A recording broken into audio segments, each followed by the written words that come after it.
Let me start with our normal introduction. On behalf of the California State Military Museum and the California Military History Educational Project, I want to welcome you for our first interview today here at the USS Yorktown Reunion, CV5. Today is Wednesday, the 24th of September of 2003. So I'm going to ask you first if you'd introduce yourself by your legal name and where you were born, things like that. I'm Robert Daniels, and I was born in Pekin, P-E-K-I-N, Pekin, Illinois, 1922. January 13th, by the way, Friday. January 13th? Mm-hmm. Friday. And that was 19 what? 22. 1922. Okay, born on Friday. So now, what kind of a town was Pekin? Were you raised there also? Yes, I was born in Pekin, Illinois, and I was raised there until I was about 14 when we moved to Peoria, Illinois, which was about 10 miles away. But Pekin was a small town, about 18,000 people at the time, a farm community. And my my dad was in the Navy in World War I, so I always wanted to belong to the Navy, or be in the Navy, even at an early age. For some reason, I always liked that, and so I had my wish when I enlisted in the Navy, and I got to remember the year, 1939. Remember what time of the year was? August. In August. So, and how old were you then? I was 17 then. You were 17, so you had to have your parents okay then. Mm-hmm. Yes. Yeah. What kind of a community was Pekin where you grew up and in Peoria? Were they, you said they were a farming town. It was a farming town, and they had a paper mill there, sugar mill. They and then of course in Peoria, that's where your Hiram Walker distilleries were, and that's primarily. Pekin was a town that derived or produced sugar from the farm product like beets or stuff like that. Well, what was your family like? You have a mother and father? I have my mother and father, and I had one sister that's 5 years younger than myself. What was your dad's name? My dad, well, that's unusual. It's Ver, V-E-R-R, Charles Daniels. Now, how do you get a name like Ver? I don't know. He, his dad came from Kentucky, and and I think, I'm not sure whether my dad was actually born in Kentucky or in Illinois. But anyway, my grandfather was from Kentucky. And your mother, what was her name? My mother's name was Florence. Was she from Illinois? Leiter. Last name? L-I-G-H-T-E-R, Leiter. Florence. Florence Leiter. She was born in Pekin, Illinois. Oh, she was a native? Yes. Wow, so she must have really seen some changes. Yes, she was born in 1900. So when you're raised in, parents always have a tendency to tell you, well, when I was a kid, what was the kind of things that they said when I was a kid that they would tell you? It was always how rough it was when they were kids versus how easy it was for you. My dad always told about having to work on the farm and that, and I guess I had quite a few uncles, or he had quite a few brothers, and they were glad to get away from the farm. Well, what did your dad do? Well, basically, he did whatever there was to work because he come from the farm. He didn't have a particular a job, so. What was the thing that you remember that he did the most of?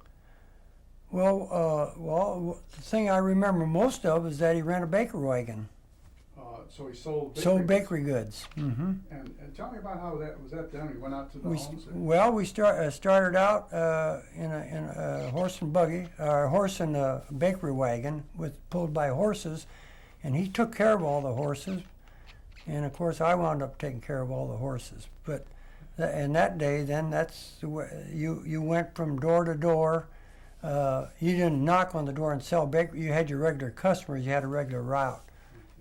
So Was the bakery, they would have their customers and you served them? yes, he had a regular customer line in town, and he just went each day from the homes that usually bought off of him. Well, what kind of bakery goods did you sell?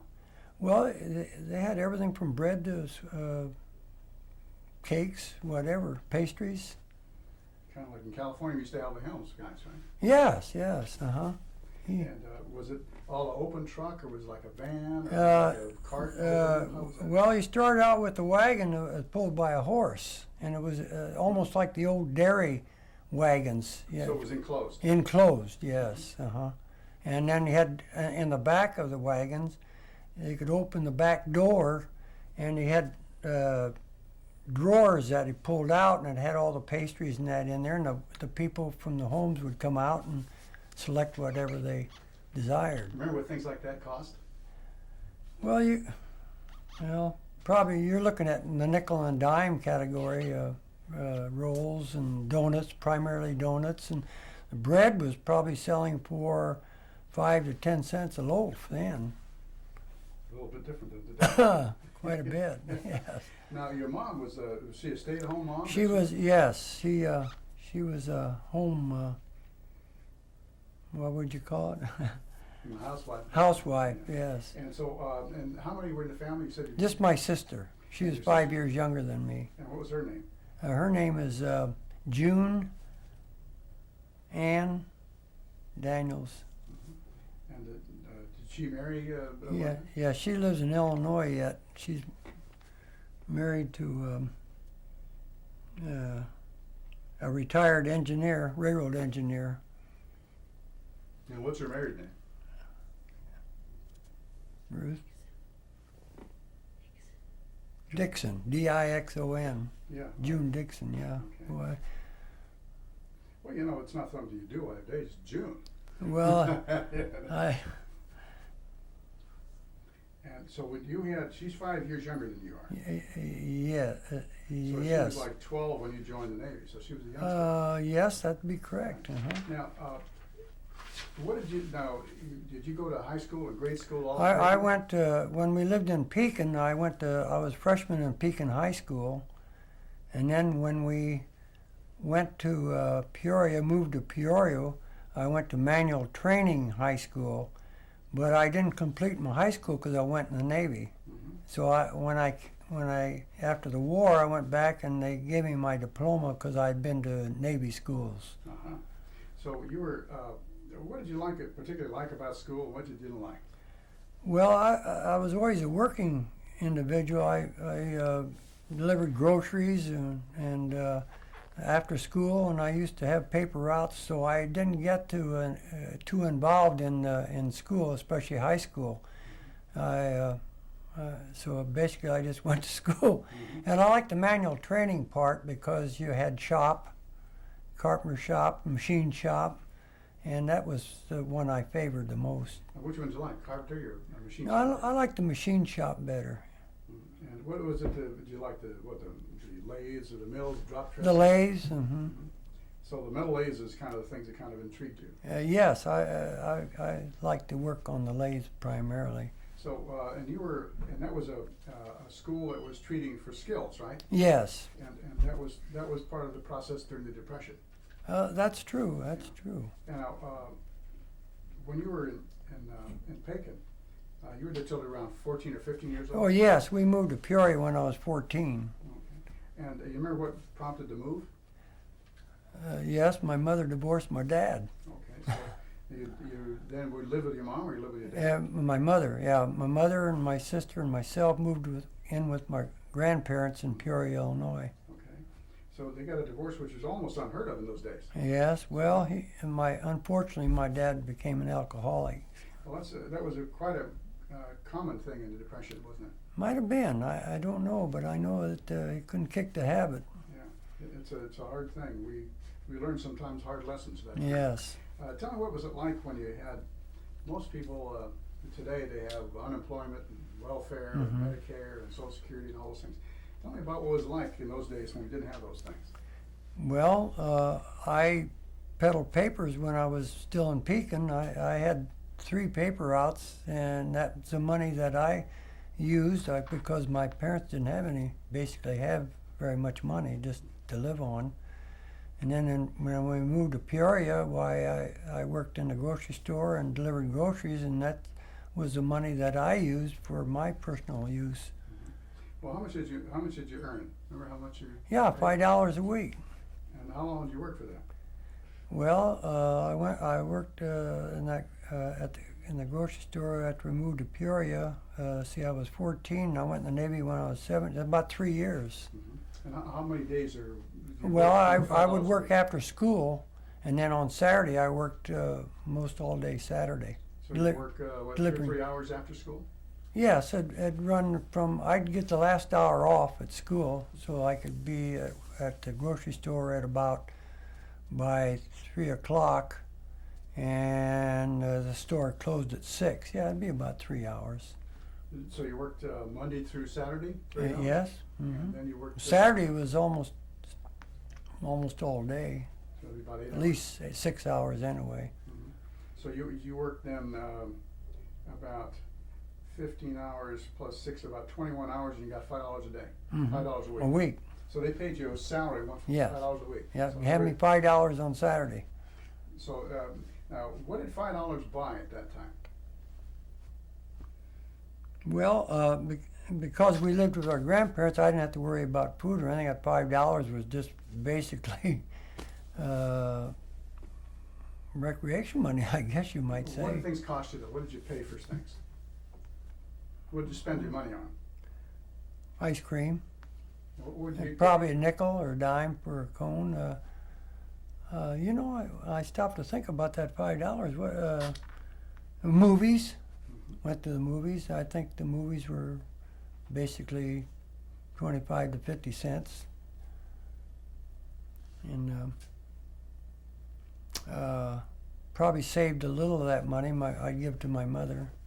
My mother worked in the bakery.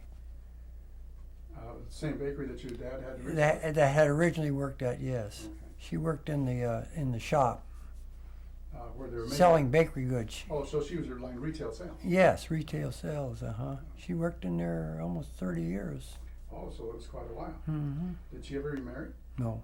So she was in bakery sales all of her rest of her adult life. Yes. I see. So she worked through the Depression and through the war then. Yes. Same store? Yeah, same store. What was the name of the company? Name of the company? Home Bakery. Home Bakery. I'll be darned. Is that still around? I don't really know. In Peoria. In Peoria, yeah. I'll be darned. So now you said you always wanted to be a sailor. 'Cause Yes, your I dad- always wanted to go in the Your Navy. dad had been a sailor. Did he talk about liberty and traveling? What prompted your interest in the Navy? That's a good question because he never really talked much about it. I have pictures of him laying on the grass in his uniform, like wherever he was based at, he was normally on a battleship, but and he didn't retire from that or not. That was just during World War I. But he never talked about it. But I always had an interest in the water and being on the water in the ships. From Illinois, I mean, you had been to the sea. Well, my uncle owned a cabin on a lake, so whenever we, in the summer, I'd spend my time at his cabin and then he had a rowboat, so I'd be out on the water. I just liked being on the water. So that was prompted you to join the Navy. Yeah, I So believe. you didn't even consider the Marine Corps or the Air Force? No. Air Corps. Mm-mm. So how did you go about doing it? You're 17. Your mom had to sign for you, right? Yes. So how did you approach all that? Very difficult. She didn't want to sign it. And I said, well, if you don't sign it, I'm not going to study anymore in school. So she signed it. Yeah, that's the way it went. I got pretty belligerent because I really wanted to go in the Navy. And so now there were, in that picture in the other room I showed you, there were 4 other men that came in the Navy with me from town there. Did you all join at the same time? Were Yes. You're all friends? Hmm. Yeah, I went to school with most of them. Did you get together and say, let's all join together? No, well, I don't know how it was. We wound up down at the train station together and headed out to San Diego. So, but Now, did you go to, was there a recruiting office or something Or coming no- to high school? How did it happen? the only way you could get in at the age 17 was to join the Navy Reserve, and then we went into active duty that way. That's the only way you could get in the Navy, because you had to be 18 to get in. Was there a Navy Reserve station near you? Well, yes, in Peoria, Illinois, So you went down there and joined? You joined the reserves because you could get in the reserves at 17. Then after you got in, you said, I want to go to active duty, and they processed you into, that's how we got aboard the Yorktown, I see. that way. All of a sudden the orders came in and said, it was assigned 6 men to the Yorktown from here, and we were the 6 men. So you automatically went from the reserve directly onto the Yes. Yorktown? Mhm. You didn't go to boot camp or anything? So you didn't have boot camp? No. Boot camp was in the reserve. Oh, so- But it wasn't boot camp, you know what I mean. So you did go to meetings in Peoria? Yes. And so Yes. at age 17, you were at the Peoria Reserve, it's like a reserve center? Yes. And how long, often, what days of the week did you go? Well, you went once a week in a particular night, and you drilled, and we had a rifle range there, and you learned to shoot the rifles at the time. And Remember what kind of rifles you used? 30-30, I think the old 30-03. Yeah, probably an 03 then, Yeah, Yeah. yes. World War One. Yeah, 03. yes, Yeah. bolt action. And so you drilled, remember what day of the week it was? Well, it was usually in the evening, usually, I don't know what day, but it'd be one night a week. And so how long did you drill like that before you went on active duty?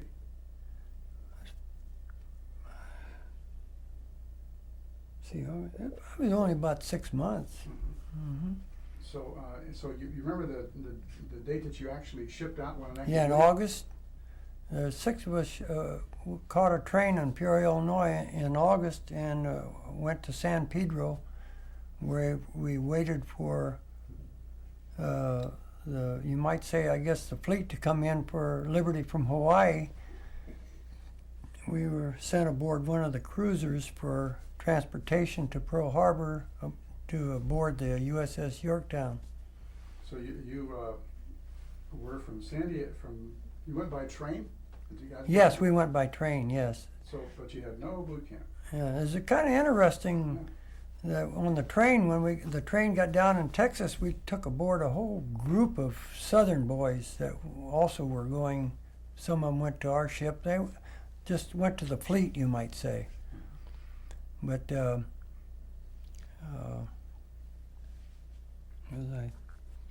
when we got aboard ship, I said there was I think 5 of us, and when we got aboard ship, we went up to the gunnery office for assignment, and they picked the first 3 and they said they sent them to the 1st and 2nd Division because they were big strapping men, and then Ray Garrett and myself were the littlest guys, weighed about 120 pounds wet. They said, send them to the Air Department. So that's how we got in the Air Department. Lighter than air, right? Huh? Because you were lighter than air. Yes, lighter than air, that's true, yeah. Well, somehow or another, they didn't care. That was sort of something going between the deck crews and the Air Department. So So Ray Garrett was a guy from Peoria. yes, he was from Peoria. So he was an old friend you've been in high school with. No, I didn't know him until we got in the Navy. Didn't know him. So you at the same school? No, No. yeah, it's the same school. We Ray Garrett and you were at the same high school? Yeah, we went to the same high school, but we didn't know each other. Now the McCraith boys, the other 3, Bill McCraith, I went to high school with him. He lived a couple blocks from me, and then Joe McCraith came aboard later on before the war. And anyway, then I had another man by the name of Gerzema. And he made up, let's see, there was myself, Robert, Ray, Bill McCraith, Grzima, and Disbang, D-I-S-M-A-N-G, Glenn Disbang. That was the 5, yeah, went aboard. And the 3 of them were the biggest guys. They went to the deck force, and Ray Garrett and myself were the little guys. We went to the air department. Well, tell me what the difference between a deck force and the air. Well, in the deck force, they like even on a carrier or cruiser or whatever it might be, they wound up doing the cleaning of the sides of the ship. They were involved in the mooring of the ship if they were in the bow division, or or the like Disbang wound up in the boat crew, and they ran the Liberty launches and that. And then the air department, we were assigned to V2 division, which is the hangar deck division, and basically we did all the work in the hangar division. For example, twice a day you swept down the hangar, and there would be a whole group of us doing it. We had the quarter deck on the aircraft carrier, so the quarter deck, the paint on the quarter deck was not only a blue paint, but it was polished. It shone, because that was a quarter deck where all the officers came aboard.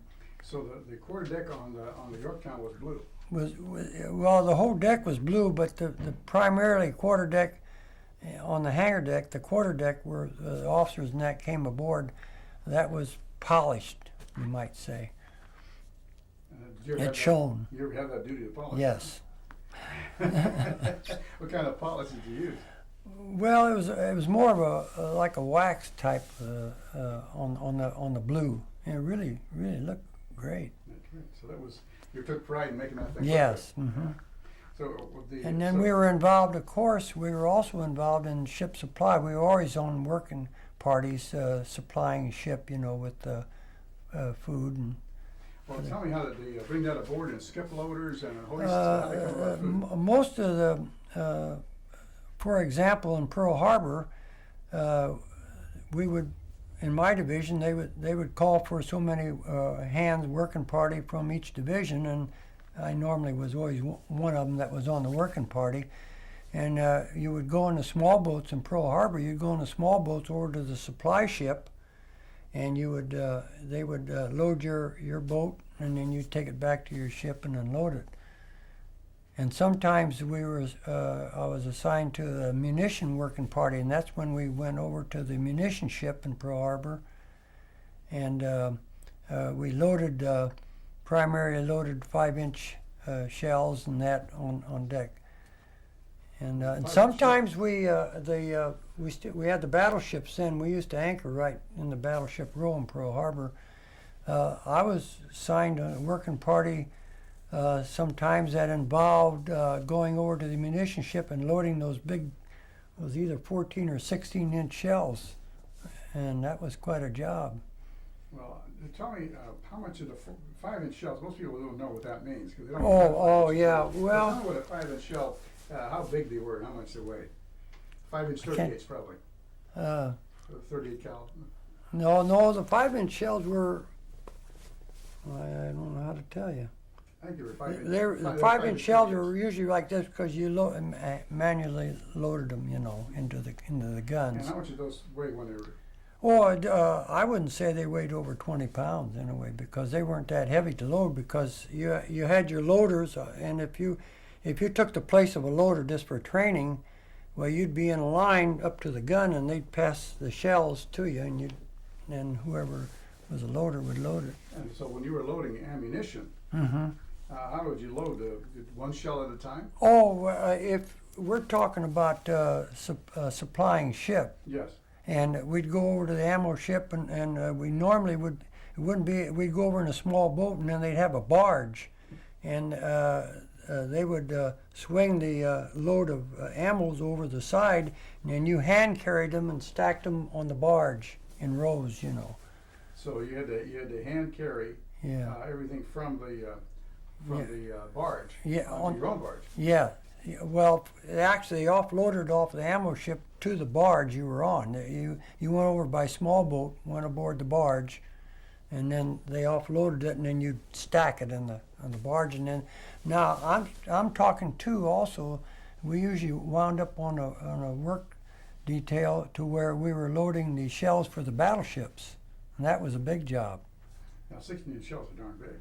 They were bigger. Yes, Yeah, you'd get them down on the barge, and then you kind of took a pry bar or something and rolled them over in the corner. I mean, over to stack them, you know. because they're really They were hard to handle. and it didn't have any hoists or Yeah. lifts for them. Yeah, you only had the shell. You didn't have the ammo bags. No. No. And how long would it take you guys to take a load of 14 or 16 inches or 5-inch shells? Well, of course, our job was it would last all day until we, you have to figure how many battleships were in Pearl Harbor at the time, and it would involve and then a lot of times we wound up to where we would carry supplies from the supply ship for like over to Arizona, and when you went over to the supply ship to load supplies, they'd swing the load of supplies over and you'd stack it in the boat, and then they'd say Arizona, and that's where you'd go, or one of the ships, And so battleships. You carried them up the gangway? No. When you got over to the battleships, they had a hoist that you just loaded maybe a net. You loaded it in a net, and then they just swing it up on the deck, and there'd be another working party up there. Their crew then. Mm-hmm. Yeah. And so when you were, so that was just an adjunct duty to normally. Oh yeah, V2. I caught them all the time, because I was just a seaman, Yeah. Now that was in August of 40. Well, I'd be 41, yes. Uh-huh. August. Now, so you went out to San Francisco, and then board a cruiser. Which cruiser was that? Do you remember the cruiser that went to Pearl Harbor? Right now I can't tell you. And so when you got there in Pearl, to Pearl, that was August, you said? Yeah, that was August of 41. And so, what did you? Now you just joined the reserves like in April or May, and then you were in training, and then you went active duty. Yes. So you were. Yes. And you were 18 in January. Yes. So you weren't quite. You were 17 and a half. Yeah, yes. Right. Yes. And so when you got there, now you're still bright-eyed and bushy-tailed. What was Liberty like in Pearl? Oh, if you went to Honolulu, why they didn't have like they have now bus service. You just went out on the road and hitchhiked, or you walked.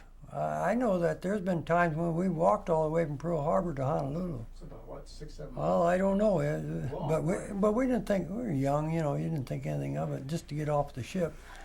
But you didn't at the time. You didn't get Liberty every day. You only got Liberty after inspection on Saturday on the ship. Then you went ashore. Well, tell me about an inspection. What was that? What was your inspection like?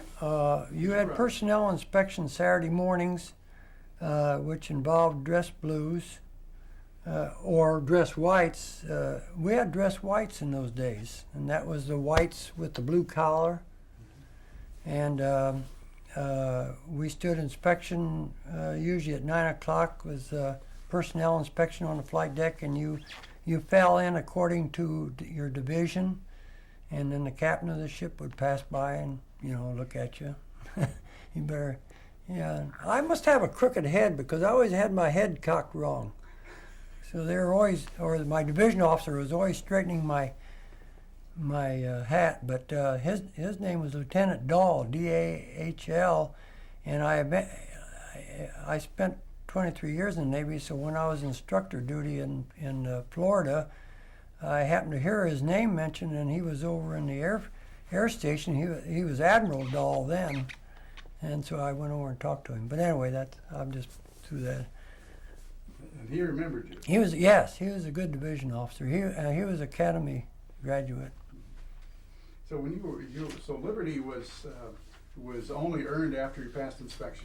Yes, Saturday. Well, if you're in a four section duty section. And if you didn't have the duty, then you would rate Liberty, yes. How does that work? Can you tell me what a 4-section? Well, you had 4 sections. So in other words, our primary duty was standing watches on the bow or on the stern, and and you had 4 sections. So each day, if you were, for example, was in the first section, and that day the first section had the duty, you would normally get a watch that night. Depending on, I always got a mid-watch, seems like, but unfortunately, but anyway, that's the way it worked. And then after every you normally didn't get liberty in Pearl Harbor. You didn't get liberty only on Saturday or Sunday, if you didn't have the duty. Now on the weekends, the duty section usually had the whole weekend. Then you had the whole duty the whole weekend. But then the next 3 weekends you'd be off. And so that's the way it worked. 1 on, 3 off. And so that's how all 4 sections work. Yes. Okay. And so, and that worked pretty much on the deck gang as well as the. Oh yes. The whole ship worked that way. Is a V2 we considered part of ship's company, or? Yes, V2, V1, and V2 and V3 were ship's company, but they were that was broken down in the air department. That was the air department. So they were in charge of the physical area. Well, for example, yes. For example, V2 division was a hangar deck division. We were responsible for the cleanliness of that section, the hangar deck section. Plus, we also were responsible for the spare planes that came aboard. We had to hoist them in the overhead of the hangar deck, and that's where all the spare planes were put. So they were hanging. Yeah, you had a chain hoist, and you hoist these planes right up in the air and tie them up there. And then if you needed a spare plane, or the squadron needed a spare plane, well, then you got it down. So you had also you had the flight line packed in the hangar deck, plus yes. ones that you had hoisted. Yes. How many planes would you have hoisted up? Well, we might have as high as at least a half a dozen anyway hoisted, and there might be one type from each squadron, because in that day, I don't know about today, but you had your fighter planes, and then you had your scout, your SBDs, and then you had your torpedo planes, the old TBDs. You might have 1 or 2 of each spare in the overhead. So that kind of spared the squadron then? Yes, for the squadron, but we did the work. I see. So you maintained We maintained maintained the aircraft. Well, you maintained the purpose was to maintain the hangar deck, and you had to keep the hangar deck clear, because when you were in flight operations, when the planes would come in, at first, if you had a whole air group flying, then those planes that first started to come in, they would go down the elevator, and I would be one of the plane pushing crew. You parked the planes in the hangar deck until all the planes, the whole air group had landed. Then you'd respot the deck, and what I mean by respotting is all the planes would come up back out of the hangar deck up on the flight deck and spotted according to their squadrons and that. So they'd all be located similarly? Yes. All squads would be together? Yes. That must be really hard to juggle aircraft down there. Well, it was, and every now and then, you'd kind of squish. Now, my job on a hangar deck, I was in the wing repair shop, and in those days, the airfoils were all fabric, and so if, for example, like you say, parking those planes, every now and then, they would tear or rip a fabric, then it'd be my job to sew that fabric up and then dope it. You doped it then with dope. What kind of material was that? Like a glue? It was an linen. I think it was a linen fabric. And in the shop, we would take the whole airfoil, if we had to, if it was so badly ripped. And I had 2 sewing machines, and I would sew the fabric into an envelope that would slide over the airfoil, and then you'd hand stitch it shut, and then you would dope it. You'd have a pretty good sewing. Oh yeah, I sewed. Yeah, it's It's baseball stitch you You'd be able used. to slip that over. Well, we did it on a sewing machine. Yeah, for example, if you had the elevator back here, you was covering the elevator, which was fabric. You would you would sew that fabric to the shape of that elevator and slide it over like you would put a pair of socks on, and then at the end you would use a baseball stitch on it. How'd you make sure that you didn't have any extra material? It didn't flap. It had to be tight, right? Well, yeah. When you did it on the sewing machine, it was just like a pair of socks, I guess. There's no extra or anything. You just hemmed it right completely shut, almost except one end. So the repair guys had to be pretty good stowers. I did that. Yeah, so you did that for that whole group. Yeah. Yeah. Mhm. And so you had to get pretty good at that. Yeah, I was pretty good on the sewing machine. In fact, I made quite a little extra money because guys wanted their new dungarees hemmed up in that.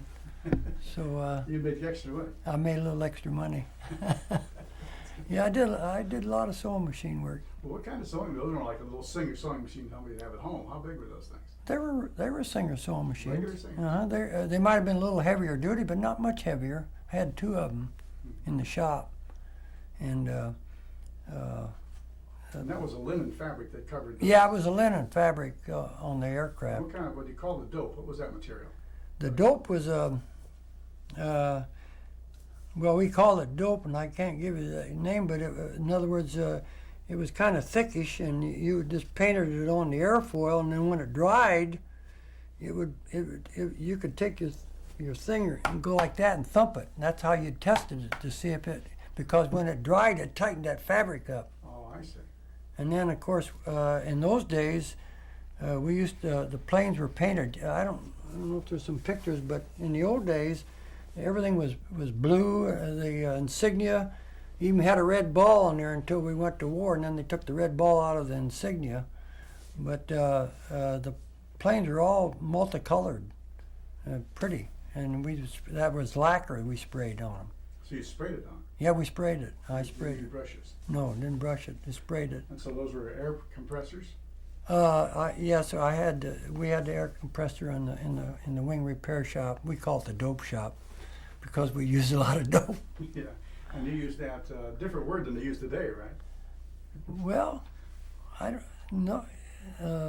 No, I don't know what they do. Well, we don't have fabric today, so it's all metal. Now, V1, what did they do? V1 was a flight deck crew. They did basically like parking the aircraft, moving the aircraft around, and maintaining the flight deck. Same as a hangar deck, only they were up on the flight deck. And then V3, what did they do? V3 was I think V3 was I think they were like the parachute riggers and that, yeah, parachute riggers, V3. They weren't a very big outfit. Oh, and photographers. Mm-hmm. So that was the V3 guys? Yes. And they were all ship's company? Yes. And they were called part of the aviation company? Yes, the air department. Okay. They were under the air department. Okay. So that's different from the flight crew that comes in and go back out again. Yes, squadrons. And they still do it today because I was in the squadrons. But we would unload when we was ready to go to sea for drills or whatever. Then all the squadrons were on the beach, as a rule, and then they would all come aboard, and then we'd go out to sea, and the planes would come in and land, and we'd have the air group aboard. And the air group, all of us flew in. They weren't loaded aboard. Well, just the maintenance personnel were loaded aboard. But everybody else, the aircraft themselves. Had But to the fly. aircraft flew aboard normally. Yeah, we got out to sea. Sometimes, over the years, I'm thinking of over the years, sometimes we would load them like at Alameda. We would load them right on the ship. No, so you were in August of '41 in Pearl. Mm-hmm. And what was it like then? How many ships were at Pearl at that time? Well, you had all the battleships and Battleship Row. Well, we were at Port Island. We either were on one side of the Pearl Harbor at the dock or in front of Battleship Row. In fact, it's a good thing we weren't in Battleship Row on that front of the Battleship Row at Pearl Harbor Day, but we wouldn't be here maybe. But anyway, we always, as a rule, we rarely ever anchored. We always came into Pearl Harbor and tied up at Port Island. So you tied up at the pier. Yeah, Ford Island. Well, that wasn't the pier. They tied up alongside the island itself. Was there a pier there? Where you Well, tied yeah, up? yeah, you tied up alongside the pier. Yeah, they had a regular pier, and sometimes they would have Hilo Hattie. She was a native. She would bring her girls down when we come in, and they do the hulas. They had the hula skirts on, and they'd give us a big song when we'd come in. That was kind of fun. Well, yeah, it was peacetime, you know. And now you were 17 and a half going on 18, and August, 8th month, and you said all the carriers there. How many carriers were there in Battleship Row? Which ones were there? Well, the Enterprise was there.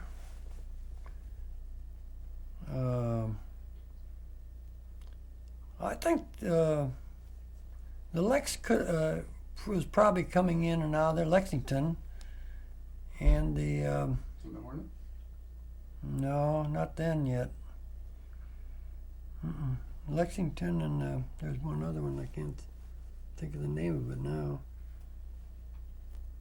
But we primarily, Yorktown was the primary carrier in there. Now, you were there. Now, the Yorktown was shipped through the Panama Canal back east. When did you guys leave? Oh, well, we left out of Pearl Harbor in, oh, wait a minute. I bet I got mixed up on that when I went aboard there, because I did, I'm sorry. I went aboard in August of 1940, Oh, okay. because in the spring, in April of 1941, correct that if you will, please, and in the spring of 1941, we went to sea for a drill, for an exercise, and the captain opened up secret orders, and it said, proceed through the Panama Canal to the East Coast for convoy duty, which we did. And where were you ported in? In Norfolk, Virginia. In Norfolk. Mm-hmm. And we were also we were ported in Norfolk, and then we also, when we would convoy ships over to England, we would come back into Portland, Maine. We were not ported there. We were anchored there quite a bit, because we'd pick up a convoy of ships to convoy over to England. Now, how would you compare a naval base like Norfolk and a naval base like Pearl Harbor? Well, Pearl Harbor would have been, boy, they were on a par. But Pearl Harbor, of course, you had Ford Island, and then you had the naval base, so it took in quite a large area. But then Norfolk, Virginia, took in quite a large area too. Were there as many carriers at Norfolk? Oh, well, it depends on what year you was there, but normally we would have. I remember when at the time in 1941 when we were there, they started making these Jeep carriers. So it was possible that we would have a Jeep carrier sitting on the other side of the pier where we were tied up at. Why did they call them Jeep carriers? Because they were small. Their flight deck was well under 800 feet long. So they were small. They were converted from marine ships too. What am I saying? Merchant ships. Merchant ships. And what were they? What was their use? They primarily were anti-submarine. In fact, I was in anti-submarine squadrons later, well, down through the years, and they were primarily anti-submarine carriers. In other words, the planes that were on there did anti-submarine duty when they were convoying ships. So when you were there then in Norfolk, on convoy duty, how many convoys did you escort? Do you remember? Oh, That was the spring of '41. yeah, we would take them over. We would drop off the convoy. We could just barely see the shores of England, and then we'd turn around and go back, and then usually we wound up in Portland, Maine, and we'd pick up another convoy You know, I don't know if you read, but at the time we almost got torpedoed by a German U-boat, and one of our destroyers was sunk. And I was mess cooking earlier that year, and I loaned a man that was mess cooking with me $10, and he got transferred to the destroyer that was sunk, but he never paid me back. He owes me $10 yet. Still owes you He was $10. He was lost on the destroyer. And which destroyer was it, remember? No, I can't tell you the name of it. I think it's in one of our books, but I don't. But you were on mess duty with him. Yeah, I was on the carrier. I was mess duty with him, and I never will forget that. You loaned him $10, and then he was transferred. He was transferred to that destroyer, and they never paid me the $10 back. And he was lost on the ship when it was sunk. As part of the convoy duty. Yes. And we weren't at war yet. No, we weren't at war, but we had. They said we had a torpedo. A German sub shot a torpedo at us, and of course we did lose one destroyer from submarine duty, submarine action. Were there any other ships that were sunk? No, Was that one destroyer? not that I know of. That was in peacetime yet. I see. Now, you remember how many convoys that you actually escorted? No, I don't think we escorted more than, I don't know, I'd say 3 anyway at the most. Mm-hmm. And so and I was told that we escorted them to middle of the Atlantic, and then the British took them over. You say Yeah. the side of England. Well, one time we escorted this group, and we thought, well, we're going all the way to England, we noticed that all the convoy duty was going on into land. We could see the land, and then our carrier turned around and we went back to New England. So that was the first one you were on? Yes. That was the first one. I'd be interesting to find the ship's log on that one. Yeah, that would, yes, Yeah. yes, uh-huh. Because I remember that Roosevelt signed that secret treaty to supply the British. We weren't at war yet. We wasn't legally able to do that. I know it. Yeah, it was pretty interesting. And at that, how many ships in those convoys? You remember? No, I don't. Counting them? Would you It's a say pretty large convoy. more than 10 ships? Oh yes, I would say more. You could just see them out over the horizon. You know, you weren't that close together. Like 20, 30 ships? I would say easy 20 or 30 ships. And most of them were tankers or the. Well, there's supply ships carrying food and different supplies. And you remember at that time, peacetime, were the ships marked or unmarked?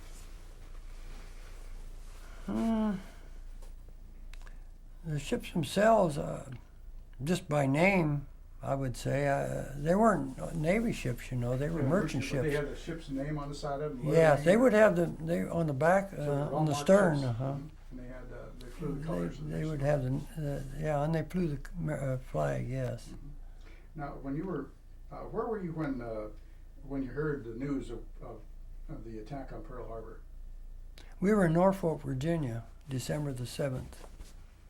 You were at the pier. We're at the pier, and when we heard the news of the attack, then we spent about a week preparing to go to sea, and we left Norfolk, went back through the canal, Panama Canal, to San Diego, and picked up more men, more crewmen, and then we when we went to sea, we sort of convoyed a convoy down to Australia, and that's where we got into the Coral Sea battle.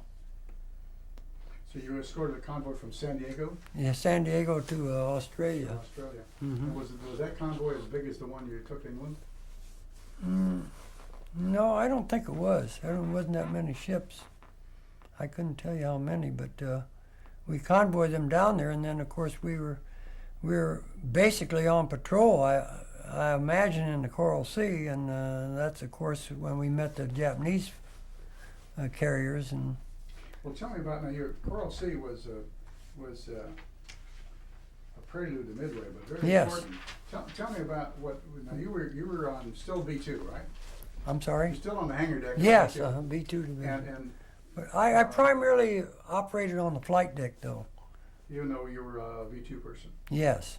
And what did you do on the flight deck when you? I was fueling queue. I was on the headphones for the fueling, the pump room.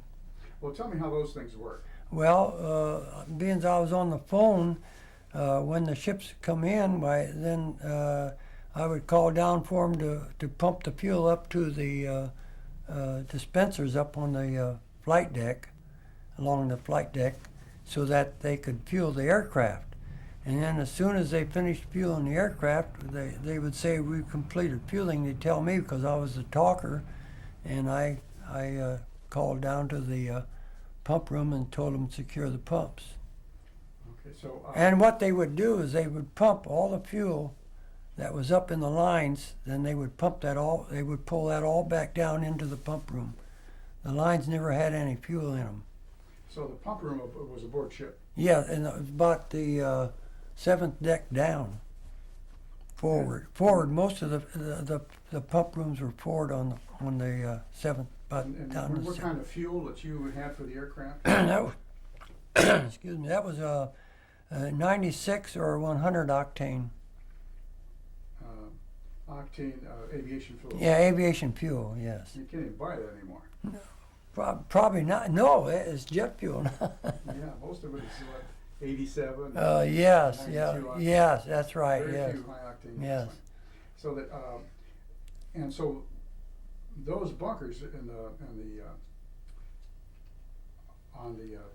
pump room. Yeah. Remember how much gallons the fuel was? No, I couldn't tell you anymore. So were you given instructions when to pump?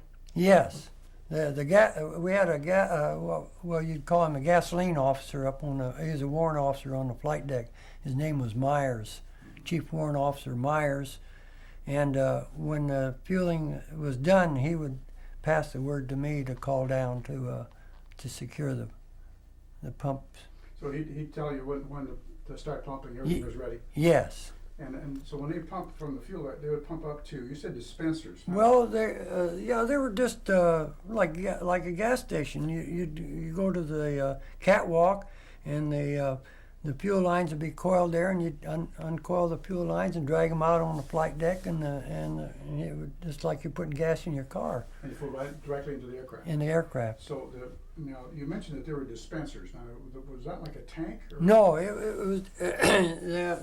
I shouldn't maybe say dispenser. They were just a fuel hose attached to a valve. Oh, I see. And if I was a talker, so I called down to commence fueling, then the pump room would pump that fuel up to that valve, and they just turned it on. Okay, so they had no pressure under it. Yeah. So you could fill. From Yes. Okay. Yes. And you remember how much fuel you actually put in those aircraft? Is it in the book? I don't know because the wings on all airplanes, the fuel tanks were all on the wings then, and I don't. Well, there might have been some tanks in the fuselage too, but well, you probably didn't put in. I'd be really guessing, but not maybe a couple 100 gallons. I'm really guessing on that. And so of course some of the planes took more fuel than others. Different kinds of aircraft. Yeah, it would depend on your fueling. The aircraft that came in, depending on how long they'd been out there, because you had your cap planes, and your cap planes were your fighter planes that circled the ship to protect the ship against any attack. So they would fly for, say, a couple hours out there in cap, and they'd come in for refueling. So they all took different amounts of fuel. Now, why did they call them cap? Yeah, I knew he was going to ask me that. They protected the ship primarily, and they called them caps. I can't tell you. Probably carrier air protection or something. Oh, like that. yeah, carrier air sounds protection. like That sounds pretty good. Sounds like it might be. Yeah. We'll see. We'll quit at that. Carrier air protection. We'll say that's what it is. Yeah. And so those were They any kind of aircraft? They were primarily fighter planes like the ones that in here, the F6, not yet, F4Fs, Mhm. F3Fs. F4Fs and F3Fs. Yeah. And Now, when you went to Australia, did you guys get any liberty in Australia? No, So you saw land? I don't know, I don't even think I saw the land. We might have saw it from a distance, yeah. No, never got any liberty. So you went straight from San Diego to Australia. Yes. And how long did it take you escorting a convoy? They don't travel very fast. Oh, no, we must have been out there for 2 or 3 weeks getting there. Yeah. It was stir crazy. We were, yeah, you know what we were doing? We were transporting troops too down there. Okay, so you were transporting. They were probably getting ready for, I lost it there, island, you know, the first, Guadalcanal. Guadalcanal, yeah. Mm-hmm. So at that point, you were still transporting troops to Australia at Mhm. that point. Yeah. And then you went to form then part of that base for at the Coral Sea. Well, yeah, How we did that happen? What did you get? We basically then we patrolled the Coral Sea area against Japanese attack because at the time the Japanese were they were down in actually in I had a map. They were getting close to Australia, and they were setting up beachheads on these islands in the chain of islands all the way down because that's their whole idea was to start a beachhead down there to attack Australia. Mhm. And Did so it our really- primary duty was to protect Australia. And so when you were, how did you find out what was going on when you were battle stationed? Were battle stations called very often? Yeah, we were at general quarters. Generally, when we were normally on patrol, we weren't so much at general quarters unless they sighted. Radar was new then, so we had we called it the bed springs up there. That was the antenna, but. And we could spot enemy planes. I think I remember at the Coral Sea battle when I was up on the flight deck and I was a talker then, and they said the enemy plane's approaching 20 miles away. So I think the range there on that radar was not too great, 20, 25 miles. So it wasn't the horizon then? No. 25 miles, not Well, the horizon. isn't 20, 25 miles is just about horizon, just yeah. about. So if But you- that the radar was spotting them then, you know. So at that point, you began, and you were a talker on the flight deck. Yes. So, and what were you doing as a talker on the flight deck? Well, that was where I was just a fuel. But so you stayed there all the talk- time during the Well, then in the Coral Sea battle, I took cover in the island, and unfortunately, we took a bomb hit on the flight deck by close to where I was inside the island. Well, one bomb I heard the one bomb go down, which went down to the fourth deck, and that hit that repair party down there. We got some guys in there that were wounded in that, but it killed about 50 men down there in the repair parties down in the fourth deck. I think that bomb went down. I heard it go down, and when and then it goes bonk, bonk, bonk, bonk, and then boom, come back up You could hear it at each deck. as it went through each So deck. it was armor piercing. Yeah, yes. Well, how do those things work? What's the difference between a regular shell and an armor piercing? Well, I believe it's just the point of the shell is so hard that it pierced, whereas they had different shells and those different bombs instantaneous, that when they hit, they exploded. But these were, I understand they were delayed action. So, and of course, I don't know how the delayed action worked as far as depth of the ship was concerned, because they go up on about the third or fourth deck. So when you were in during the battle, Mm-hmm. tell me about. Kind of put things back together, so we headed for the Tonga Islands. And we were, And that's not, no, the Tonga's right there.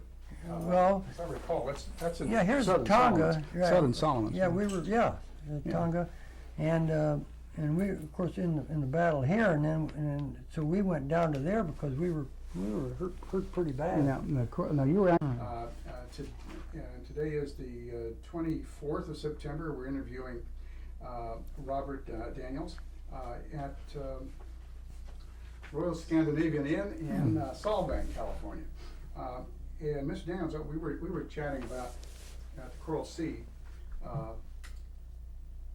when the battle occurred. Now, how were you notified, or how did you find out that your ship was under attack? Oh, that's interesting. Of course, not knowing, I was just a seaman at the time, but evidently the task force that we were part of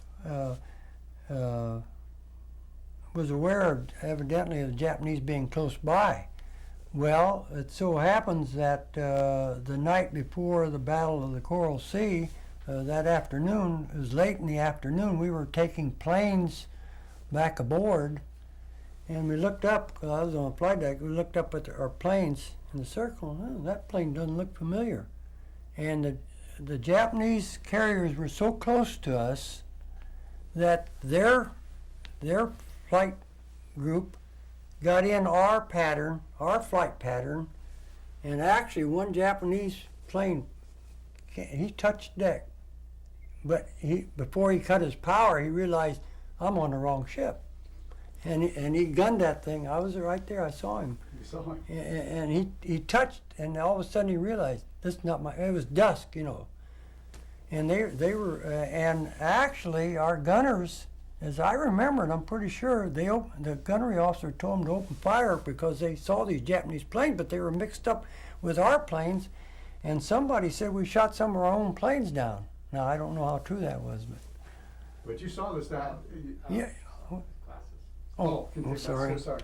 You were. I'm gonna take my glasses off too. Yeah. No, you were on the flight deck, and you actually saw that plane. Yeah.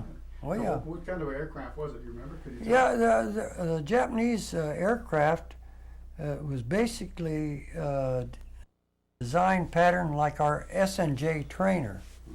And the reason I know that is because I was in an experimental squadron in 1945, and we had a type of plane in this experimental squadron of each plane that the Navy had, and we also had a Japanese Zero that I worked on. I overhauled all their instruments. I went to instrument school and overhauled all their instruments, and so we had this Japanese Zero, and it looked just like the S&J, the trainer. So the S&J was. S&J was our standard trainer at that time in the Navy. You think so? The Japanese plane that landed had a silhouette similar Yes. to the Japanese Yes. plane.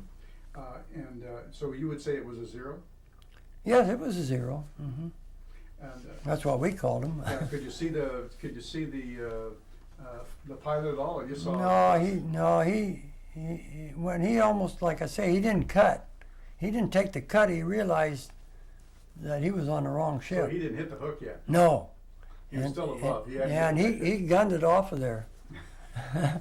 And yes, and then like I said, some of their squadrons got mixed up in our planes in the pattern, landing pattern. So they thought they were going aboard their own plane. Yeah, Sure. yeah. That we were the way I understood it, that the Japanese carriers were so close to us that and it was dusk. There was just a confusion factor going on. So that's when you knew the Japanese were right around. Yeah. Oh, 'Cause definitely. they were just basically scout planes that were being recovered. Well, I don't know. I mean, the American planes that you were recovering that day. Yeah. Mostly scout planes. Well, no, we'd be recovering our fighter planes, which were our inter patrol. But they hadn't been in any combat, No. so they were just being recovered from the day's effort. So at That's that a point, good point. You weren't at battle stations at that point. Yes. You were at general yes. quarters, Mm-hmm. so you knew they were around Yeah. for general quarters. Yes. Yeah. But you weren't being attacked by Japanese aircraft. And not that day. I think it was the next day when we were actually attacked, because we were close together then. So that night you were still at general quarters. Mm-hmm. So how did that make you feel when you saw a Japanese plane almost land on your ship? well, just a young person. I don't know. It just happened. You know, it was so fast. And we knew that they got tangled up in our air group, and of course I remember the gunnery officer told them to open fire because he saw those Japanese planes, but they were intermixed with our planes. That was not a good thing. Yeah. So Yeah. you started firing at that time. Yeah, but then they ceased fire after they realized that they were mixed up with ours, and eventually, then of course the Japanese carriers, the way I understand it, of course, What did you actually see at that point? That night? that night nothing. Nothing No. was going on. Airplanes No. was Yeah, secure. everything was secure then. We got ready for the next morning. But Now, what kind of anti-aircraft weapons? I mean, most carriers now don't have anything like that. So how would you describe in your North- ship versus today's? well, in Norfolk, we just installed 20 millimeters guns on the port side. Well, both sides actually, port and starboard. They were a 20 millimeter gun. I know I loaded the magazines and passed the magazines to the loader on the port side, and they were fairly new. We had them put in Norfolk. Now, what other kind of Installed. weapons were The there? 50 calibers. We had 50 caliber machine guns, 5-inch. Excuse me. What we called the 5-inch anti-aircraft guns. They were more of a bigger gun that sent up a shell and then it exploded in the sky if they could put that shell close to enemy planes in. Now, did you have any 3-inch at all? No, not that I know So you had the 50 calibers, 20 millimeters, Mhm. and a 5-inch of. Yeah. anti-aircraft. Normally on the 4 spots on the ship, like forward, starboard, port side, aft, starboard, and port side, they had 5-inch magazines. There was usually 2 guns in each unit, I think. So they're twin mount fire. No, they weren't twin mounts. They were separate. Oh, I see. hmm As far as I can remember, they were separate. So the next day now, what day was that when you were recovering after you saw that Japanese Zero almost land on your carrier? Yeah, I don't know. That was I'm going to say May the 6th, but I'm not sure. And then the next day, that was 1942. Yeah, then the next day, we sent out planes to attack their carriers, and they sent out. You know what time they sent out? What time air ops normally happen?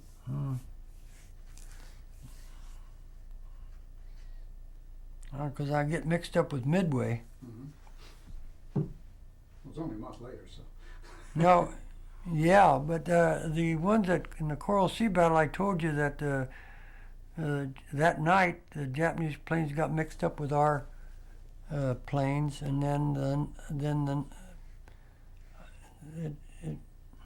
I don't know the time. It had to be in the morning. They sent out when we sent out our attack force of planes to attack their ships. They were sending their planes over to attack us. So about what time did you It'd be get in- to general quarters and understand that there were first planes was coming in? Well, we were at general quarters that morning, So and did you go off general quarters during the night? no, All was in general quarters straight through. we took that. We took that one bomb hit, and that pretty well And kind of that was the first day or the second day?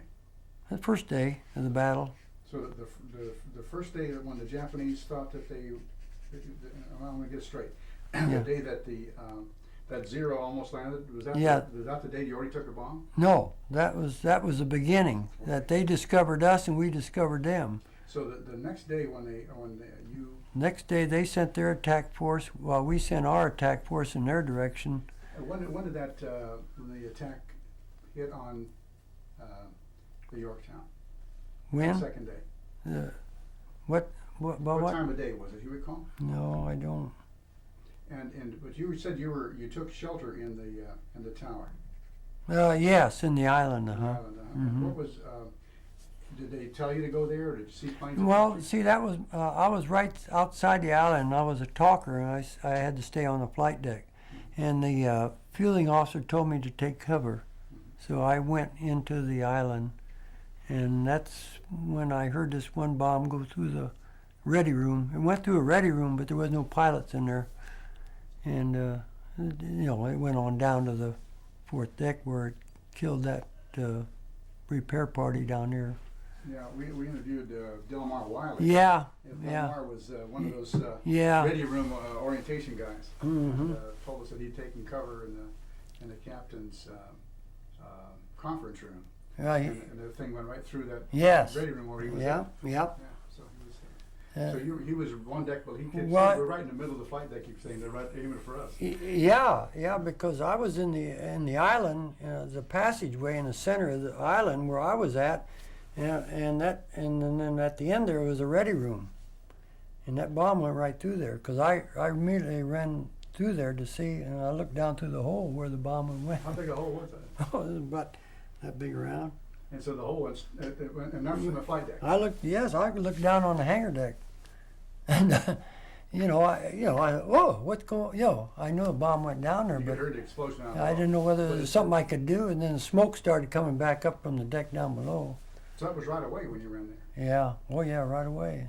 And the guys on the hangar deck, my repair party is normally on the hangar deck, but I was always assigned the flight deck because I have fueling crew. And the one kid was just a young kid. We took him on board in San Diego, and we all said that he was in my division. We all said that he couldn't have been more than 15 years old. And he made the misfortune of looking down. That bomb went through the hangar deck. I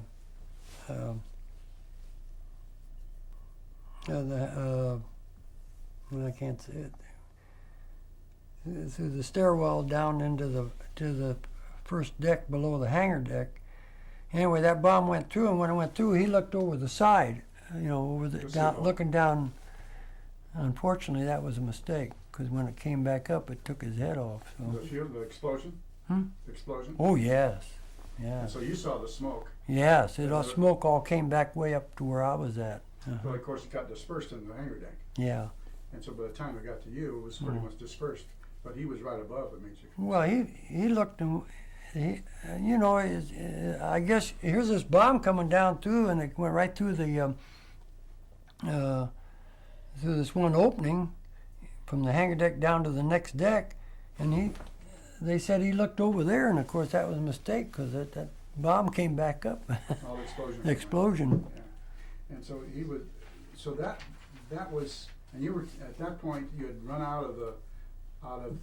Well, I was right there. You ran over that same hole. I went over to look at that hole in the ready room where the bomb went through because I heard it go through. And I wanted same hole that he was looking at. Yeah, but by then the bomb had already exploded, and I just wanted to see if there's something I could do, So. And so what happened at that point? Now, you remember it was still daylight, still going on? And were you still being approached by aircraft or what? No, that after that attack by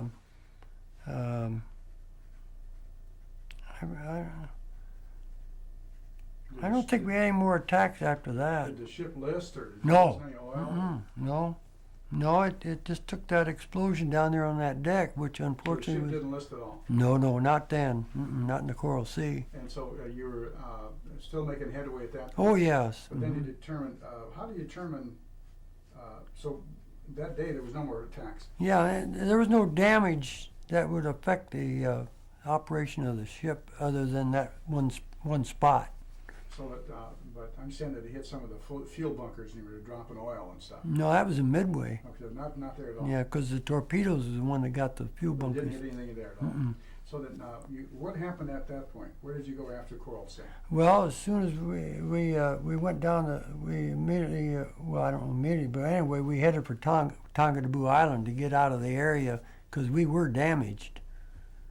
And it was hard you couldn't even land I'm not too sure. I think they repaired the deck so we could land aircraft, but we went to Tongadaboo, and we stayed down there in Tongadaboo we stayed down there in Tongadaboo till I guess Admiral Nimitz put the word to our captain or the task force that Midway was approaching. They knew the Japanese were heading towards Midway.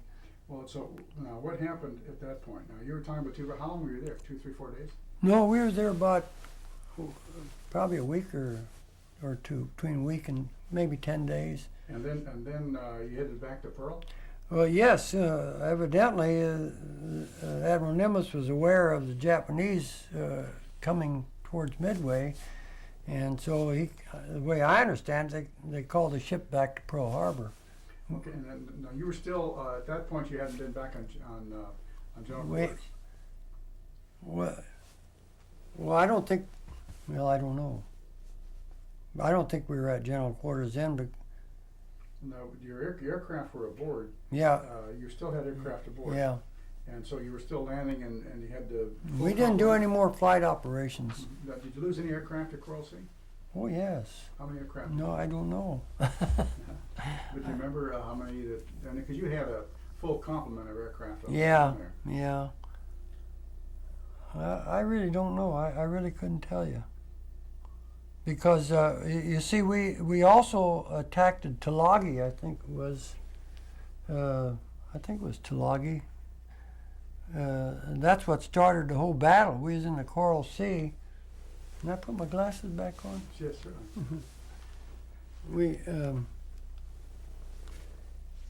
Here's the Coral Sea, and in New Guinea, yeah. We were because the Japanese were at it was one of these islands. It wasn't I don't think it wasn't Guadalcanal, but anyway. So we sent our planes out to attack the Japanese force that was heading towards. They were trying to take over New Guinea. Now, when you were there, Tulagi was before the Coral Sea, and then you were instructed to hit back to Pearl Sea. How long did it take you to get from the Coral Sea to Pearl?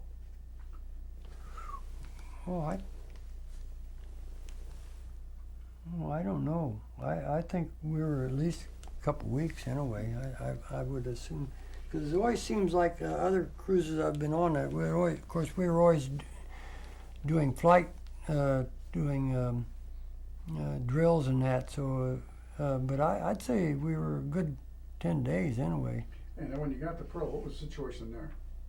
What happened there? Well, we pulled into Pearl Harbor, and of course we went right to the dry dock because we were damaged. And we got into dry dock, and evidently they said that it would take, the shipyard workers said it would take at least 3 weeks to repair our damage.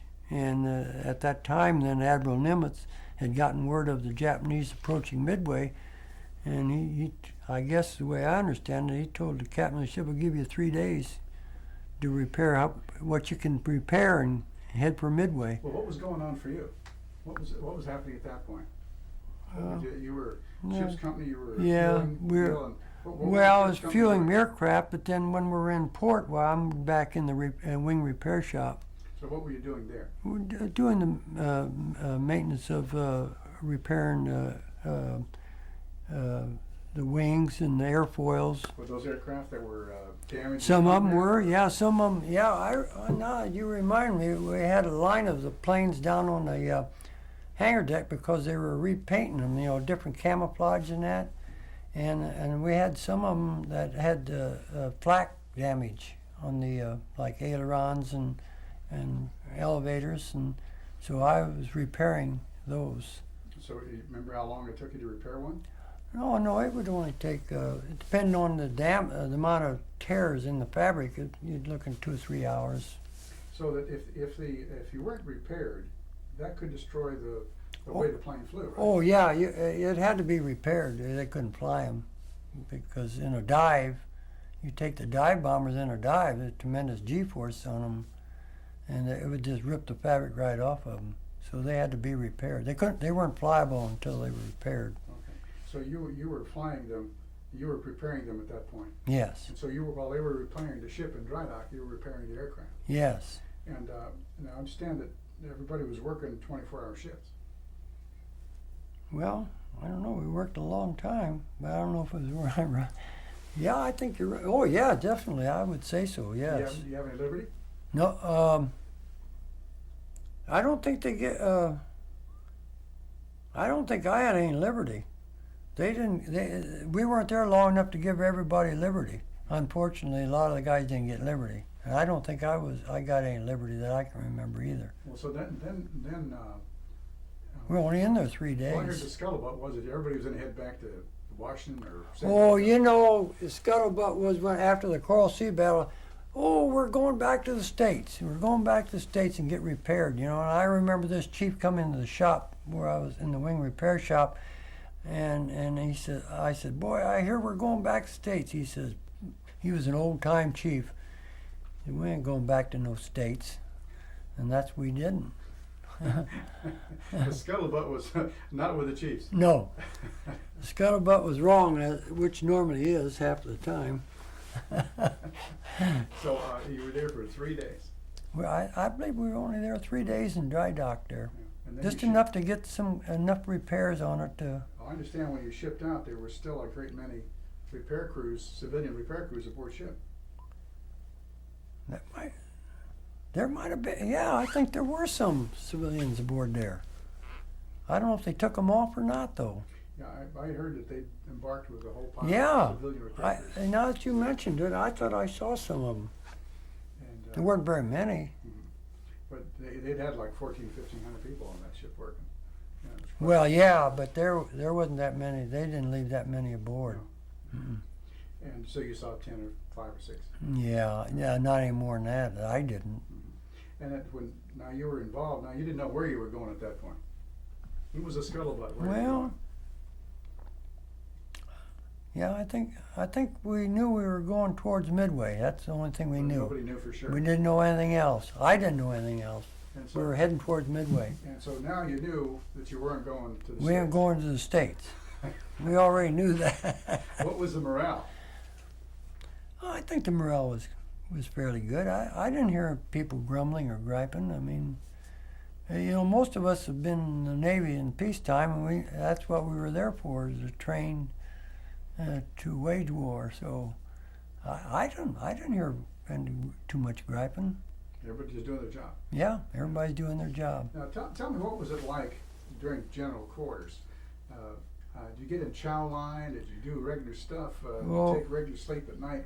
How did the general quarters affect The way the general quarters worked, as soon as general quarters sounded, if we weren't already at general quarters, you had certain assignments of closing hatches and that, and you went around and closed all those hatches that you were assigned to do, or doors, whatever it might be, and then you went to what we would call your battle station.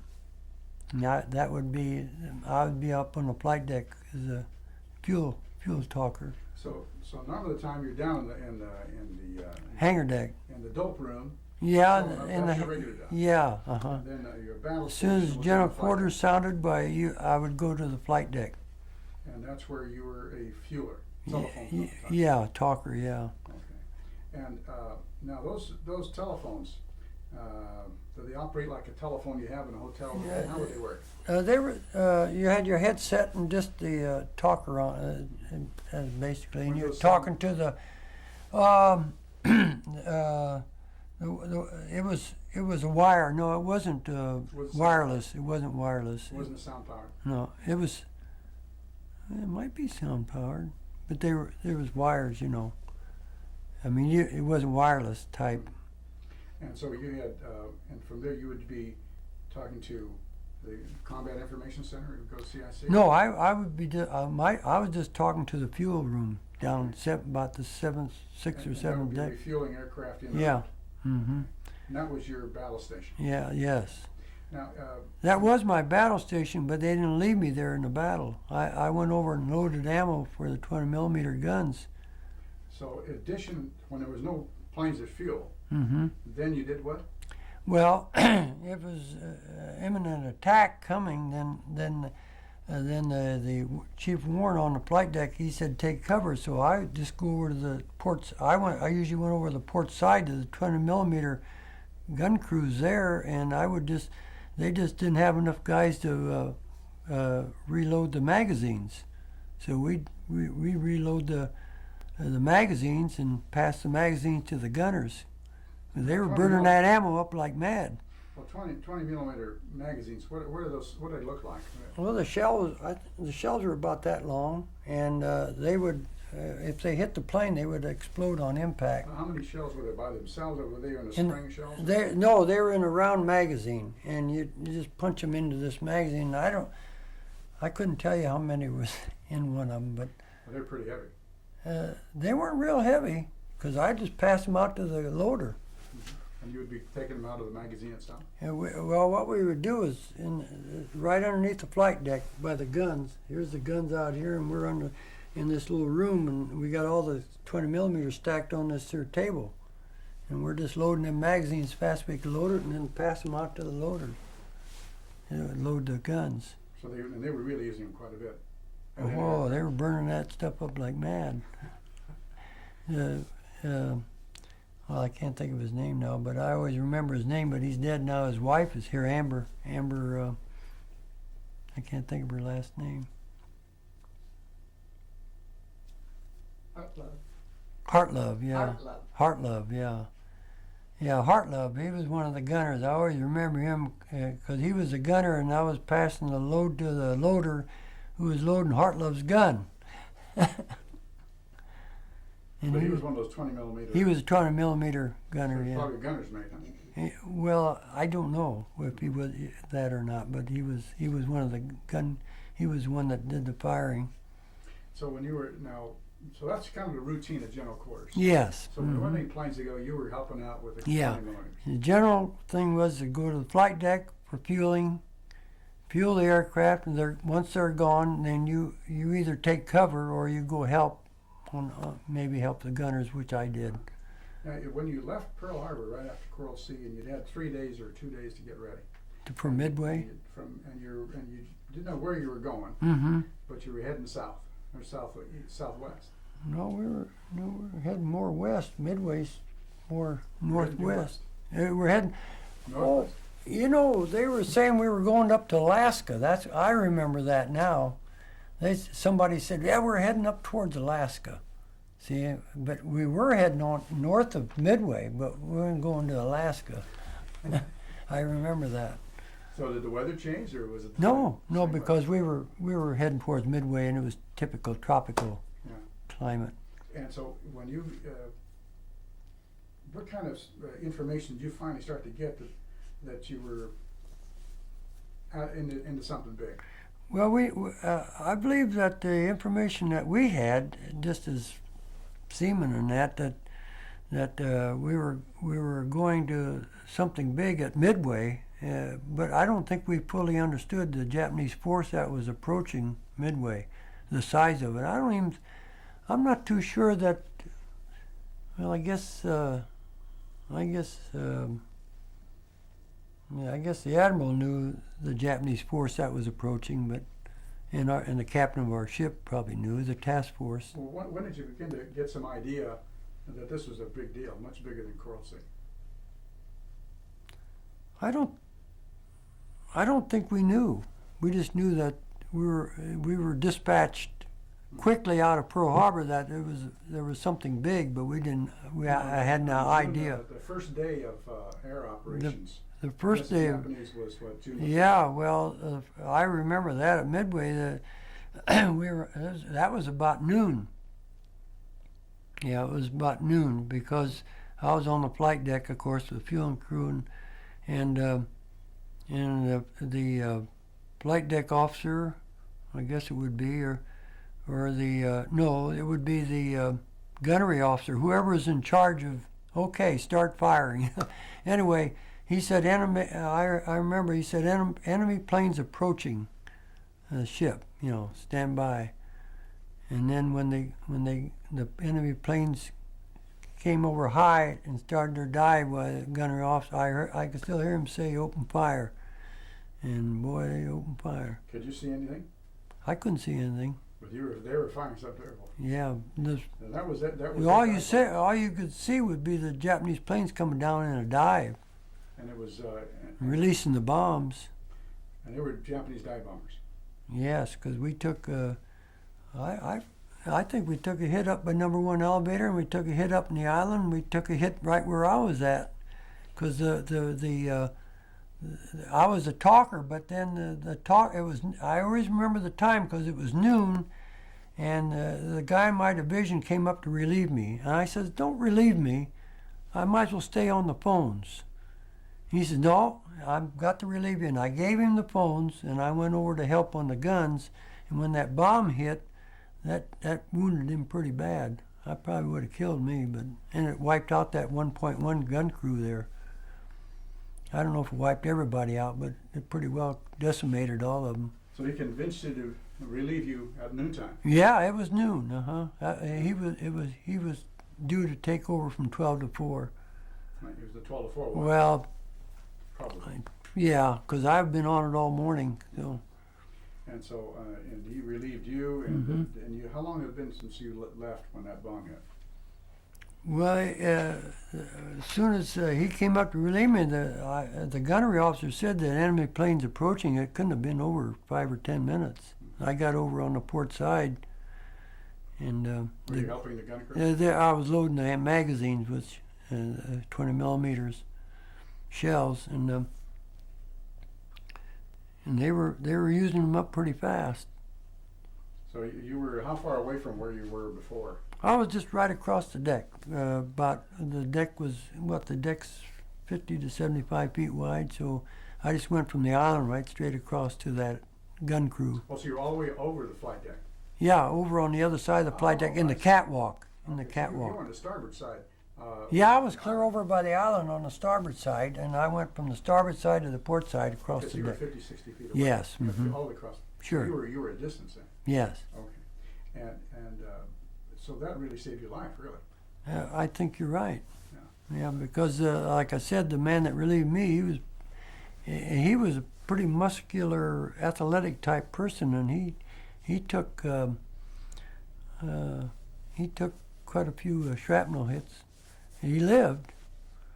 I don't know if I would have, but. Yeah. You know what his name was? No, I don't remember his name anymore. But later on, I won't tell you where he took one shrapnel hit. But he did get married later on and had children.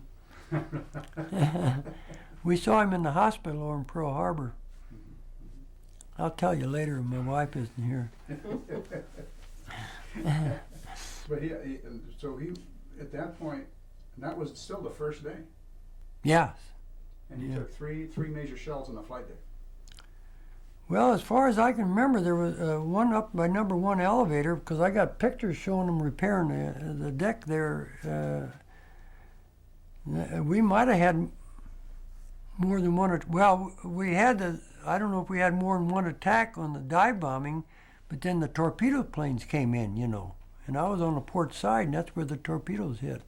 So you were having an unlucky day. I was in a bad spot. You went from the starboard side to save your life, and then they torpedoed that. And then the torpedoes hit, and when the torpedoes hit, we had all this ammo stacked. I can always remember we had all the shells stacked on this table. When that torpedo hit just not too far up forward from us, the water and the dirt and everything came up, and the shells just went flying all over the place. And I think the biggest concern that a couple of us had was that they explode on impact. And we was afraid they were going to go off, but they didn't. And that was all 20 millimeter. Yeah, they were 20 millimeters. That made a big hole. Oh yeah, yeah, it wouldn't be here. And so when the torpedo planes, you could see them approaching. Yes. And so you could see They're them. making their runs in. How high off the? Well, it's like our torpedo planes when they're making it. They can't be more than I don't know. They're as close to the water as they can get, 25 feet. I don't know, right offhand. Yeah, so they were pretty full off the water coming. And how when they get down to that level, how far out were they? In other words, did they come in at an angle? Yeah, they come out. Yeah, and then once they come in, and they unload their torpedo, they're coming in at you. That's when you get them when they're broadside to you, to the gunners, that is. And I always heard this story that this one Japanese pilot, when he came in, I didn't see him, but he came in right where we were at and unloaded the torpedoes, and then he came right up down the side of the ship, and when he went by us, he thumbed his nose. And the Marine, this is the story I got, the Marine on the gun up on the port side, up in the bow, when he was going by, it went like that, and the gunner shot him down. But that's a story. Good story. Yeah, I don't know. I always heard it was true. I don't know. But when you saw them, they'd be aiming right for you, and usually midships, right? Yes. Uh huh. So you were midships Yeah. on the port side, Yeah. No. and so they were aiming for you guys. Yeah. How many planes did you see approaching you? Torpedo planes, Japanese. I don't know. Usually, you know, like our squadrons, we had say 15 planes in a torpedo squadron, but maybe you'd only be able to fly 10 or 11. You know, maintenance-wise, keep them in the air. And of course, those would be their bombings. That would be their torpedo squadron, like ours.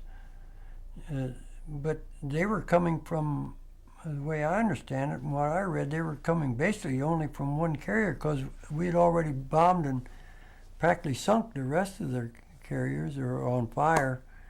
And so, but they were able to send off their air group towards us, the one carrier, before it was damaged.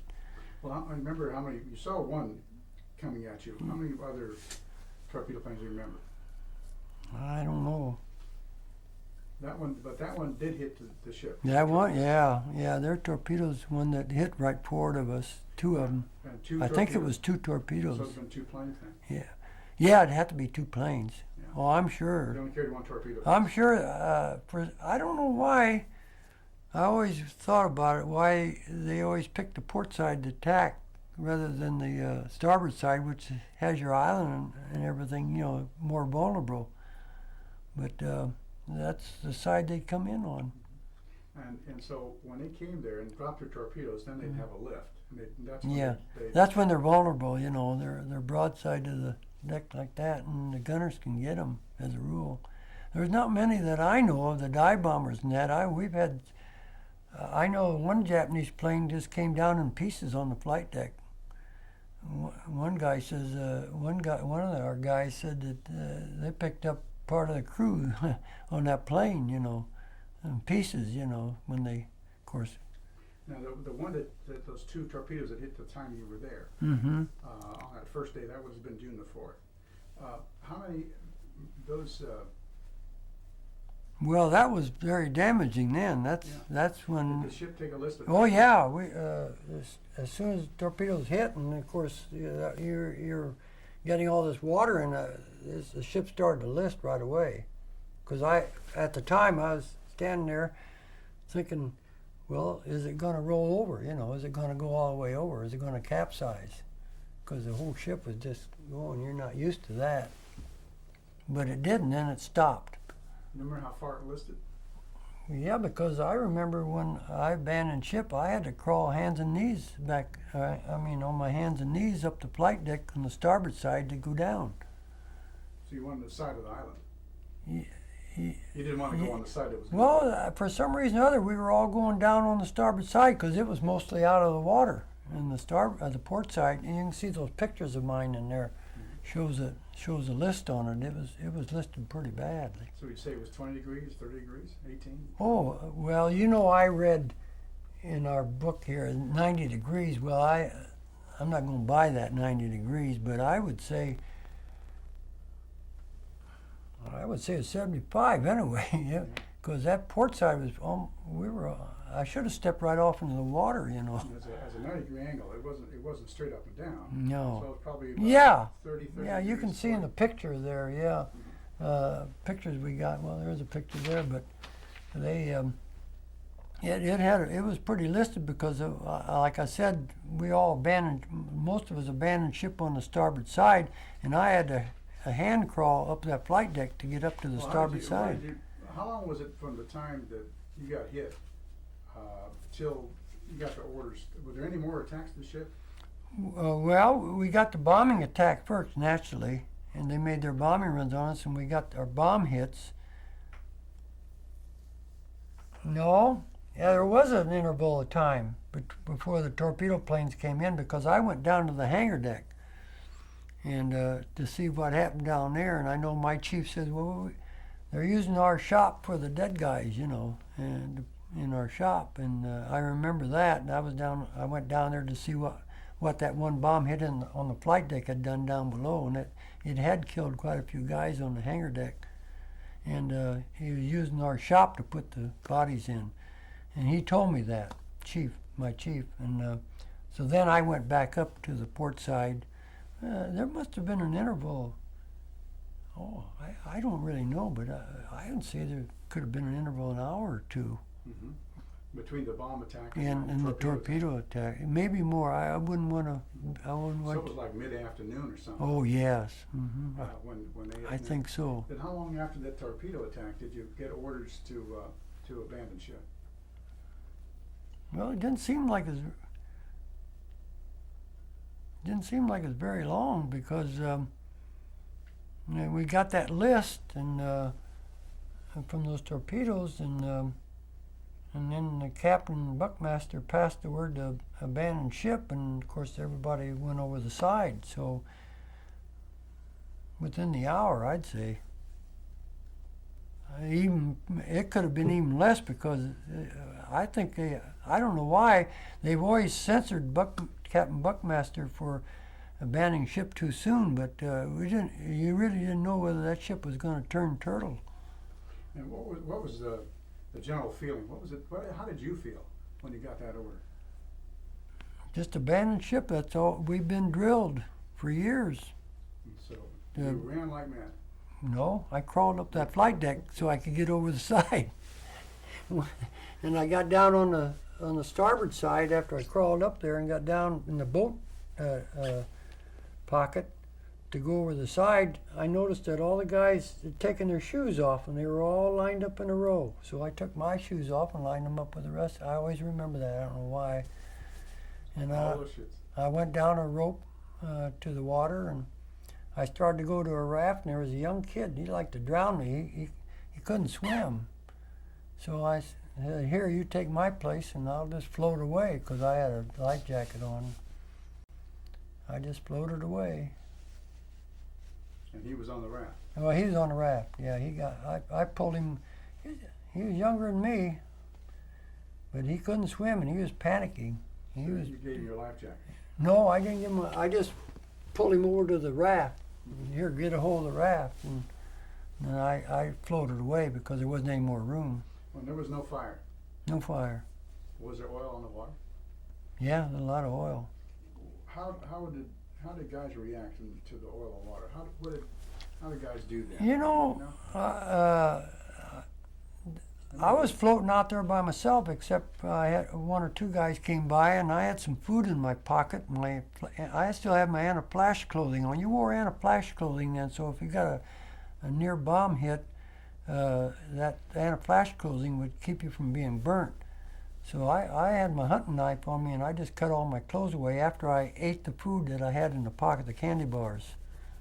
Yeah, what kind of candy bars you had? I did Hershey bars. Yeah, and Hershey will give you a few extras for that. Yeah. I had a couple bars because Garner, who was worked with me on the hangar deck, he come floating by, and I gave him one bar because he always told his wife down through the years that I saved his life. And I said, "Well, how did I save his life?" The only thing I can remember is I gave him one of my candy bars when he came floating by.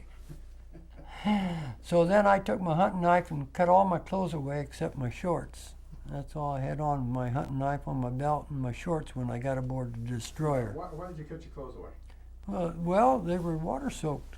Even though I had those K-Pock life jackets, after a while, they get water soaked. They aren't any good. So you felt that you were going to be weighed down? Well, I was watered up to here. So you cut them off? I cut that off, and then the Mae West came floating by, and I put that on. I had that and my shorts and my hunting knife. That's all I had when I got aboard the destroyer. Describe the difference between a Mae West and a K-Pock. A K-Pock is typical of what you might, if you went fishing, you'd have laying in the boat, or if you was wearing. And a Mae West is the type that we call them Mae West because the pilots had them. You're probably from the yellow jacket, and it blew up. It came floating by, so I just grabbed that. And you put that over? Put that on. That goes through under your Well, I took all my clothes. I cut all my clothes off first, and then I put that on. Because they were getting water soaked, and So how long were you in the water before you were picked up? I've had people ask me that.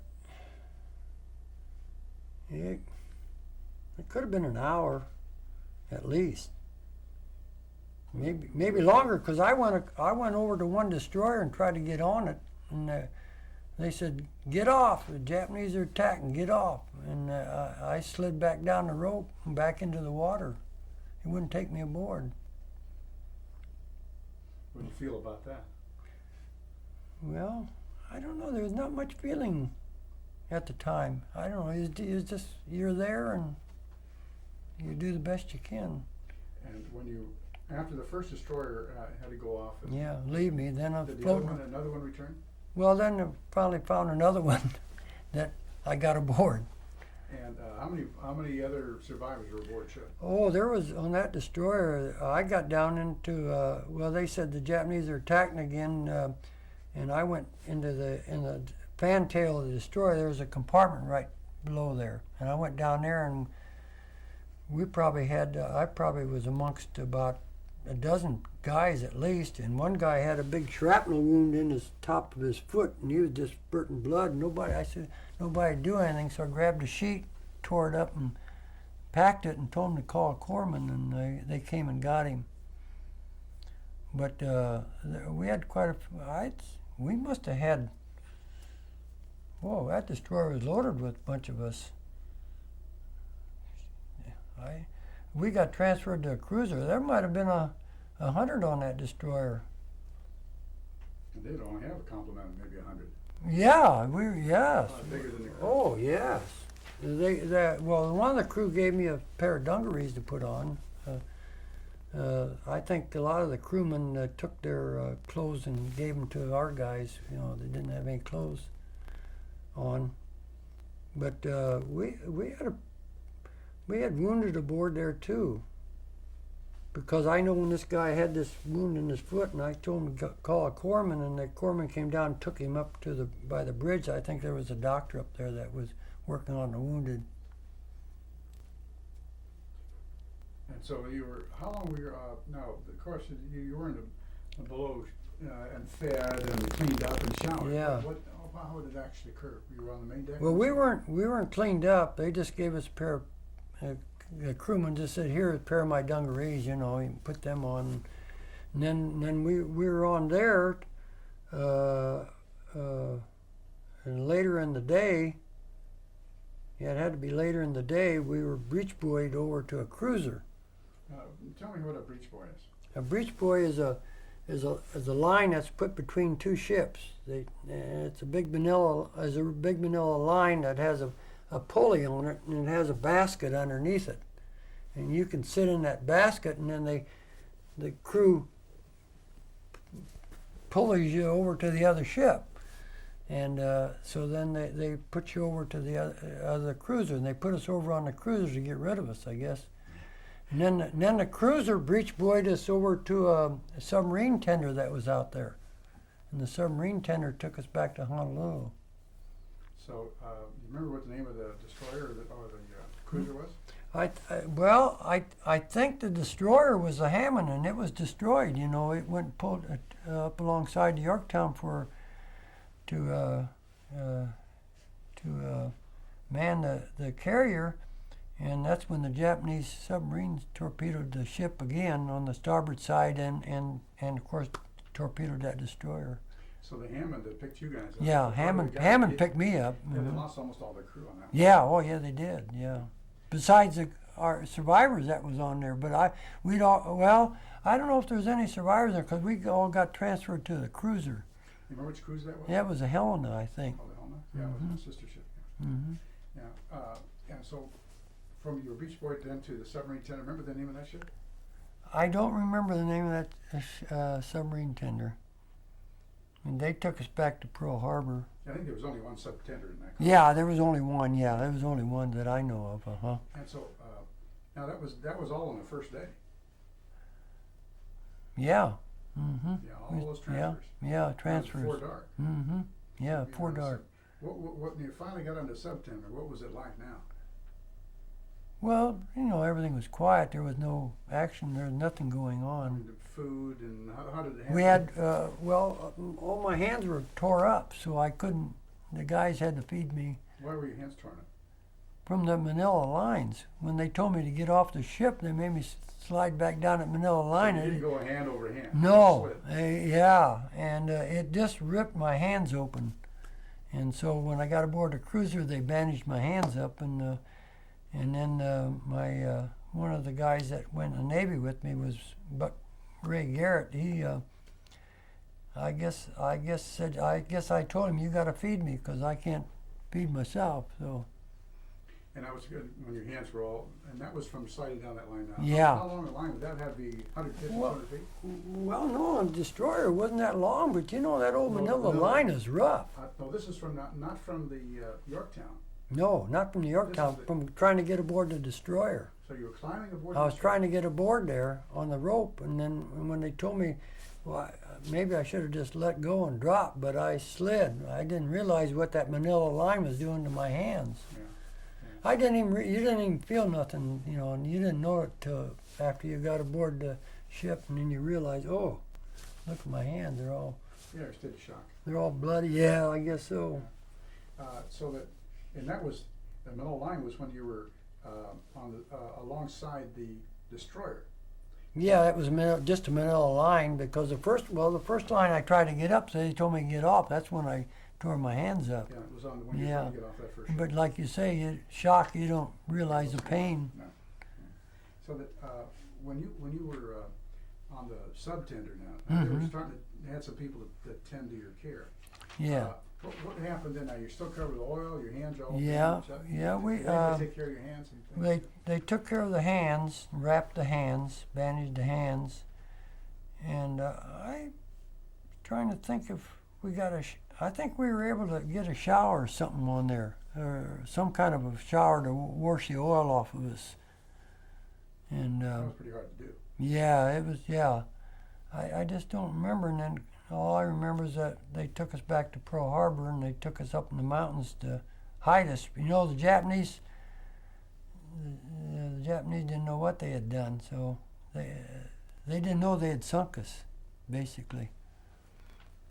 And so when we went back to Pearl Harbor, they immediately put us on trucks and took us way up in the mountains where they were training the Marines, to go for Guadalcanal. And they took us up there to keep us, so nobody would know anything because they didn't give us any liberty or anything. We couldn't talk to anyone. So nobody got liberty. And we could not divulge any information. They didn't want the Japanese to know that they'd actually sunk us. So nobody knew. No. About not only that they sunk you, but about anything else. I don't think they knew much about anything else. Now, I do remember that my mother told me later that my mother and grandmother were sitting listening to the radio, and evidently it might have been a day or two later after the battle because they were announcing that there had been a big battle going on at Midway. And she became alarmed right away because it said that the Yorktown had been severely damaged. Didn't say it was sunk. Mm-hmm. And so she told me, she says, we didn't know, whether you were alive or dead. I see. So you got a radio broadcast. Yeah, it was on the radio broadcast. That would Yeah. have been in Peoria. Yeah. Mm-hmm. I wonder if there's any record of that. That'd be interesting. I would That imagine there would've would been be around, because it was a standard broadcast over the radio. No, it would have been 2 or 3 days after the battle. Yeah, It would have been well, 7th, yes. 7th or 9th of June. Yeah, that's right.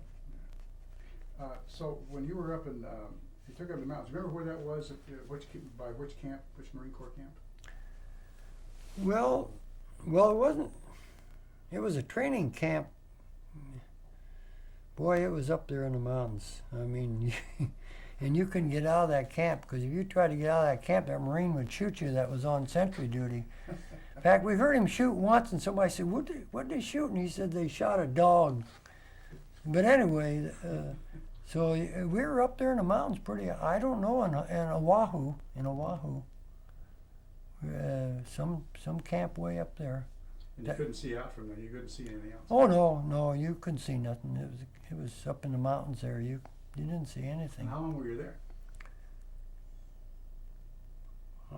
We must have been there a couple of weeks, because then they took us down to a ship right away. You didn't get to talk to anybody. They took us in truckloads down to a troop ship, which was going back to the States. I wish I remember the name of that. I can't remember the name. I got it in my records at home, but we was on that troop ship and went back to San Francisco, to Alameda. Well, they offloaded us at Treasure Island, and from Treasure Island we went to because I was in the air department, we went to the Alameda Air Station, Naval Air Station, and then they gave us 30 days survivor leave, and I went home. What kind of instructions did they give you about the battle?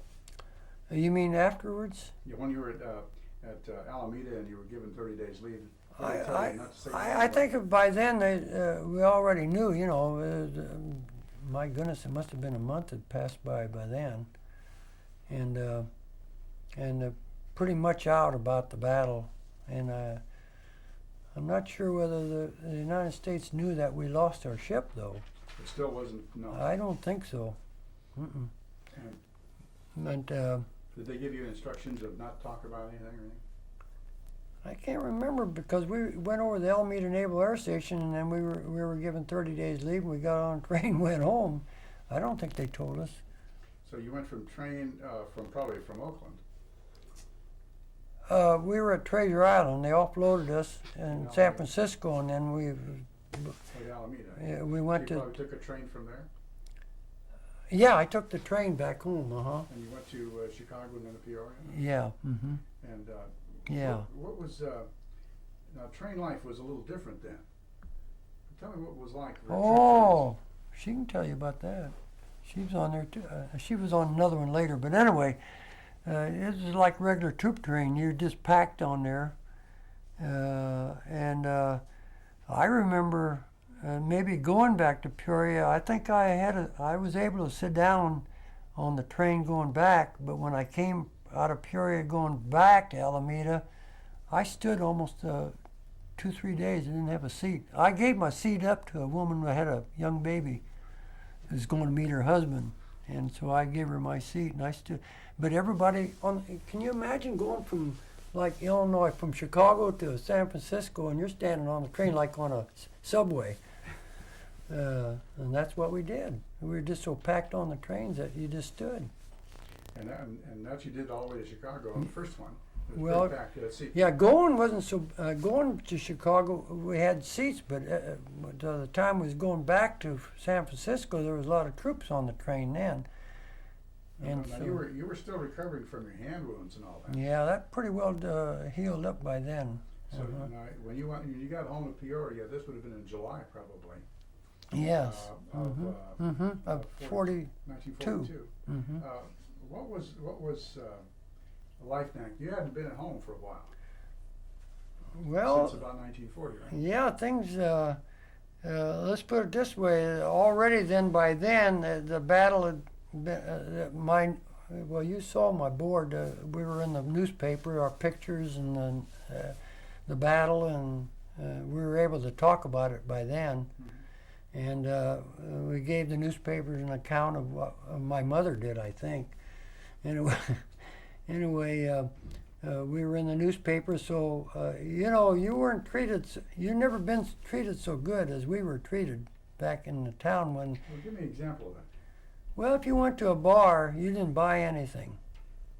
Let's put it that way, because you had your uniform on. They knew where you'd been because they read about it in the paper. As soon as they saw you, everything was free. Well, everybody knew you too, right? No, not in Peoria. It was a big city. Pekin, maybe I had a lot of people that knew me, but not in Peoria. So, but people would see you. But they knew you because of the newspaper and the pictures, Yeah. So it was you were treated well. Did that make you feel good? I think so. Yeah. Well, I think primarily the American people then were appreciative of what we had done. To give notice of our fight against the Japanese because, you know, at the beginning of the war, the Japanese had the offensive going. We weren't doing much of anything. That's right. Mm. And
at the USS Yorktown reunion in Salt Lake, California.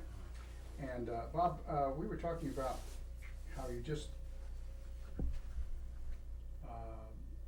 have returned from leave in Peoria. You weren't married yet. Mm-mm. Oh no. And you were almost 20 years old. Mhm. You just turned 20. Mm-hmm. And you headed back to Alameda. Alameda. Mm-hmm. And is that where your wing was attached, or is that where your Well, orders went? no. What they did was they started up what they call these cashew units, CASU, actually what it means was that they were an aircraft service unit. And they set those up to service the squadrons that were there and ready to go to sea or coming back from sea duty. And I was in Cashew 6 at the time, and when I came back from leave and got back into Cashew 6 there at Alameda Naval Air Station, that's where we assigned, then they were forming these here what we called bombing squadrons, PVs, Venturas, two-engine bombers, and I was transferred to the squadron. And what was your assignment? I was a plane captain. I flew a co-pilot. We only flew one pilot in there, so I sat in the co-pilot seat. I worked the bomb bay doors primarily. I mean, that's what you do. You read the instruments and you had your hand on the bomb bay doors. And so that was. And then that was in 42. And that was in 42, Mhm. the remaining part of 1942. Yeah, toward. Now those were called Cashew 6 as the units you were. Yeah, that was there was 3 Cashew units. Cashew 5 was in San Diego, and Cashew 6 was in Alameda, and Cashew 7 was in Seattle, and I was assigned to Cashew 6. The other guys, shipmates of mine, they all went to the different Cashews. I see. So when they took all the guys who had been sunk, Mhm. they put them in other units rather than back in another carrier. Mm-hmm. Well, I believe a lot of them went back to carriers eventually. I just so happens because I was an aviation rating that I wound up in a bombing squadron.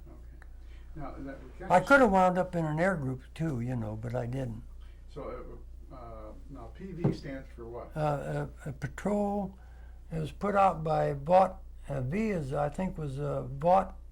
Sikorsky is the one that built the plane, so that V would stand for that, and the P would basically stand for patrol, but it was a patrol bomber, and that's what we did. We did glide bombing, not dive bombing. That plane wouldn't stand glide.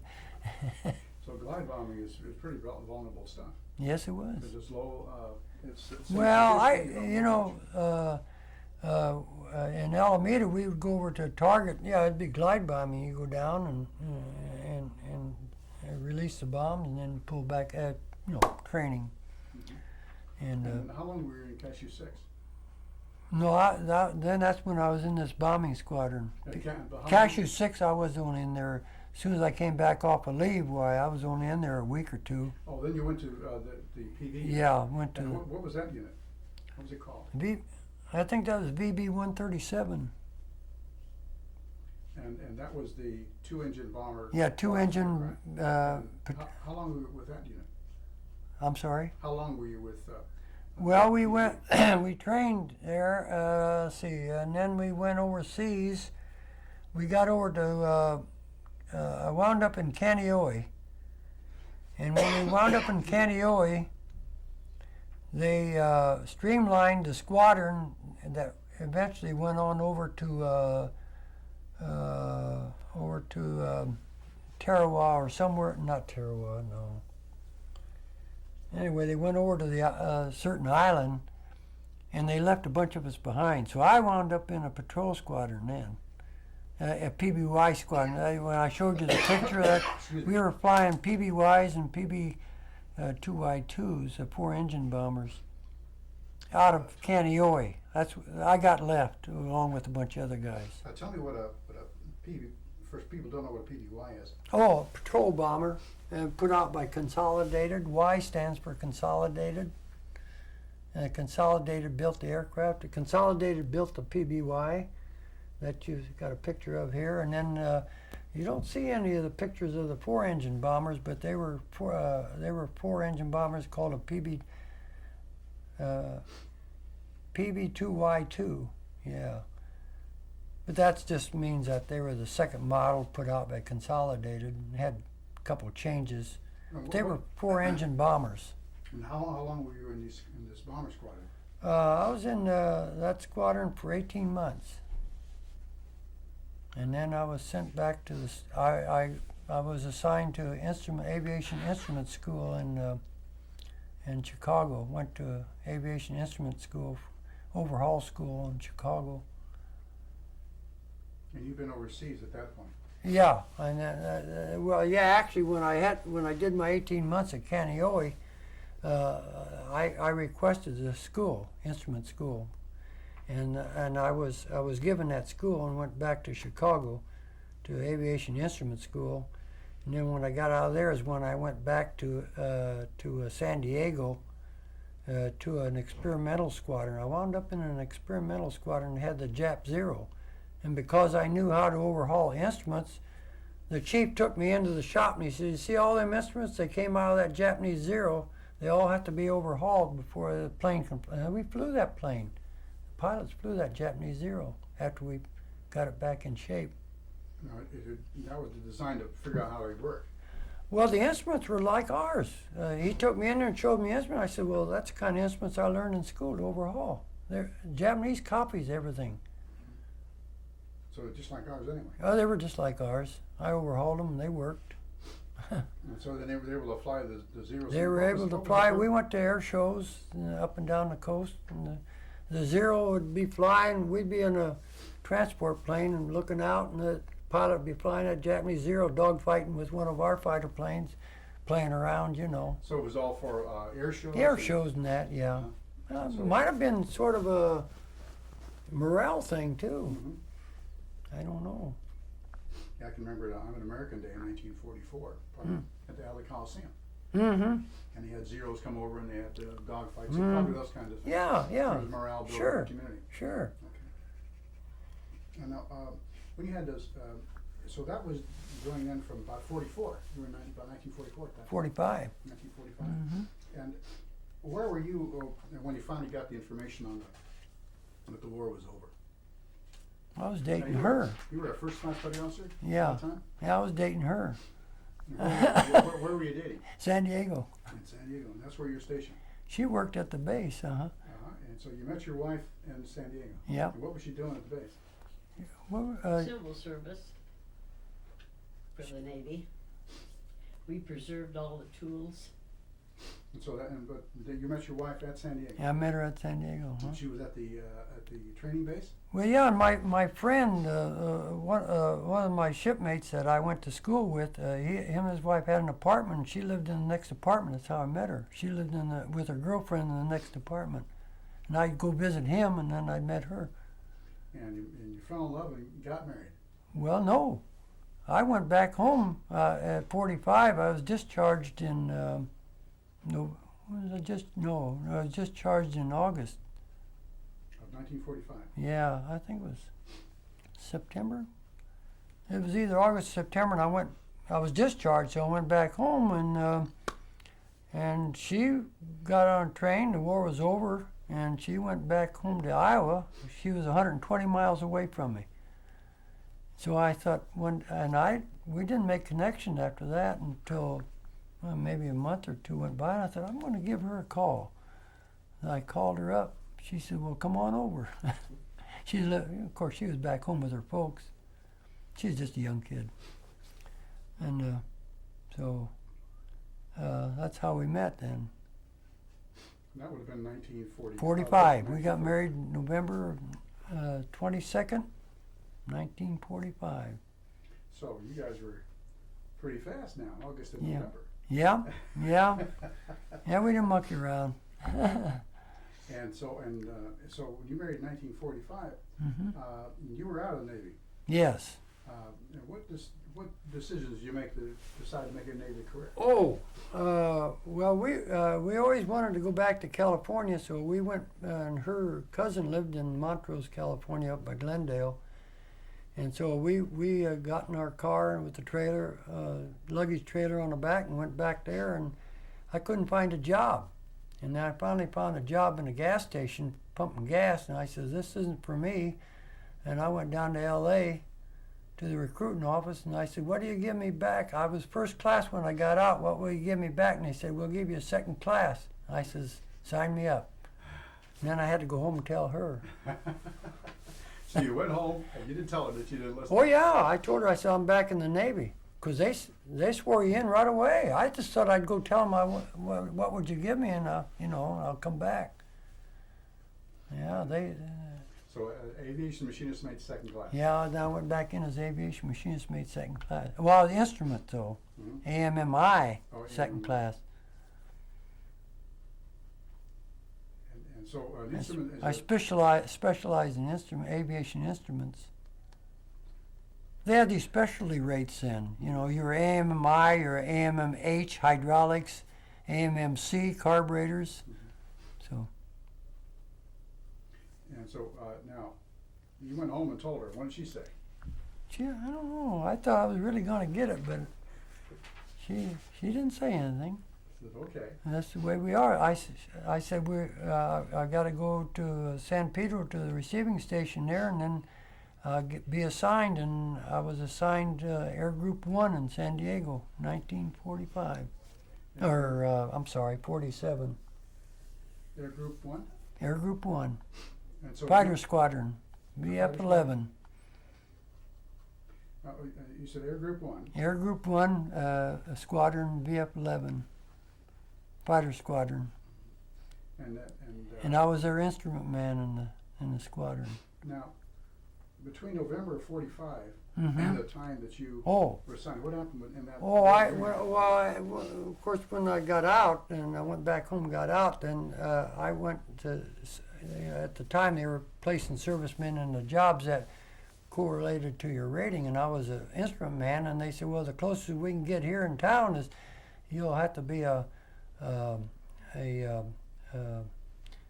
automotive electrician. So I wound up working in an automotive electrical shop, working on automobiles.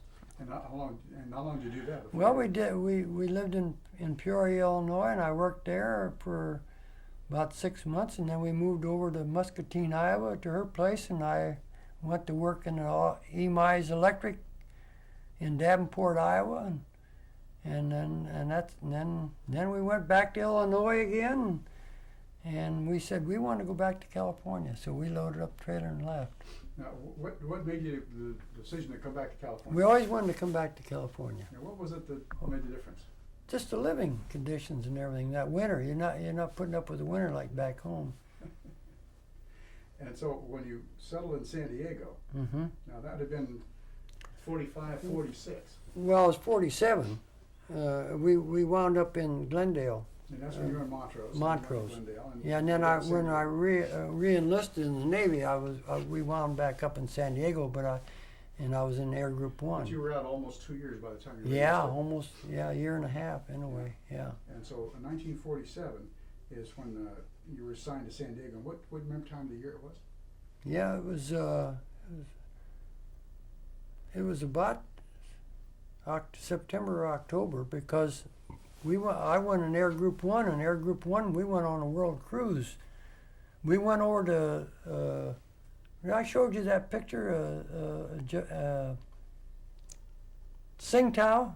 Mm-hmm. Yeah, we wound up over in Tsingtao, and then we got orders to go around the world. Which ship was that on? That was on the Tarawa, Okay. Tarawa. Mhm. That was a it wound up to be a world cruise. And that was an attack carrier at one. Yes. Then it was made as submarine. Well, yeah, later on it was made into anti-submarine ship. So you went on a world cruise. Yeah, well, we come out of Tsingtao and went down to Hong Kong, see, and then we were supposed to go back to the States, and orders came through to proceed on south and go on around the world. What ports did you end up going to? Well, we went from Hong Kong down to Singapore, and we lost our chief painter down there. We don't know whether he drowned or what happened to him, but anyway, we was in Singapore, anchored there, and then from Singapore we went on around to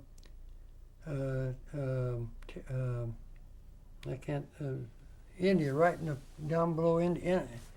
Calcutta or Bombay? Well, below that is an island, Ceylon. Oh, in Ceylon. Colombo, Ceylon. And from there, we went on to, went up through the Suez Canal into the Mediterranean and went to Turkey. And from Turkey, we went to around Naples in Italy. And then from there, they told us to proceed on to the, we went to the Rock, Gibraltar. And from Gibraltar, we got orders to proceed to the East Coast. And air group disembarked in Norfolk, and we went to Florida. And so you ended up, so the ship ended up, or the air group ended up in Florida? Yeah, the air group wound up in Florida. Mm-hmm. And so you were assigned in Florida? Yes. Where in Florida? Naval Air Station. No, wait a minute. I'm getting confused.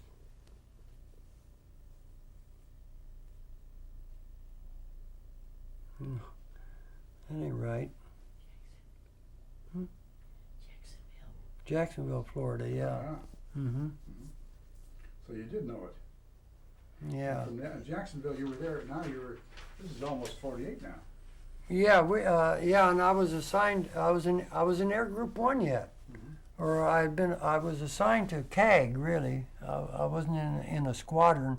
I was in the CAG. You know, that Commander Air Group 1. And An air group has how many squadrons in an air group? Well, you had 4 squadrons. You had your, I think it was, let's see, a fighter, and there's maybe 2 fighters and a bomber and a torpedo squadron. They were reforming squadrons then. They were changing. And I was in the fighter squadron, VF-11. And we were stationed at Cecil Field. And then I got orders to go to aviation electrician school in Memphis, Tennessee. And that was a year. We spent a year there in school. In Memphis. Yeah, I was first class then. By then, I was aviation machinist mate, first class. And then when we graduated from school, they changed the rating to AE. Well, I got back to San Diego. They changed the rating to AE, aviation electrician, first class. Yeah, they're doing that all the time. Yeah. They just put the instrument rating in with the electrician. Well, the instruments were basically electrical by then anyway, most of them. So that now you were first class and you were returned back to San Diego.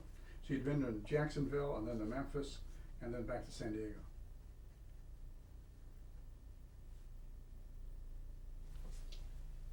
No, we went back to Jacksonville, didn't we? Norfolk.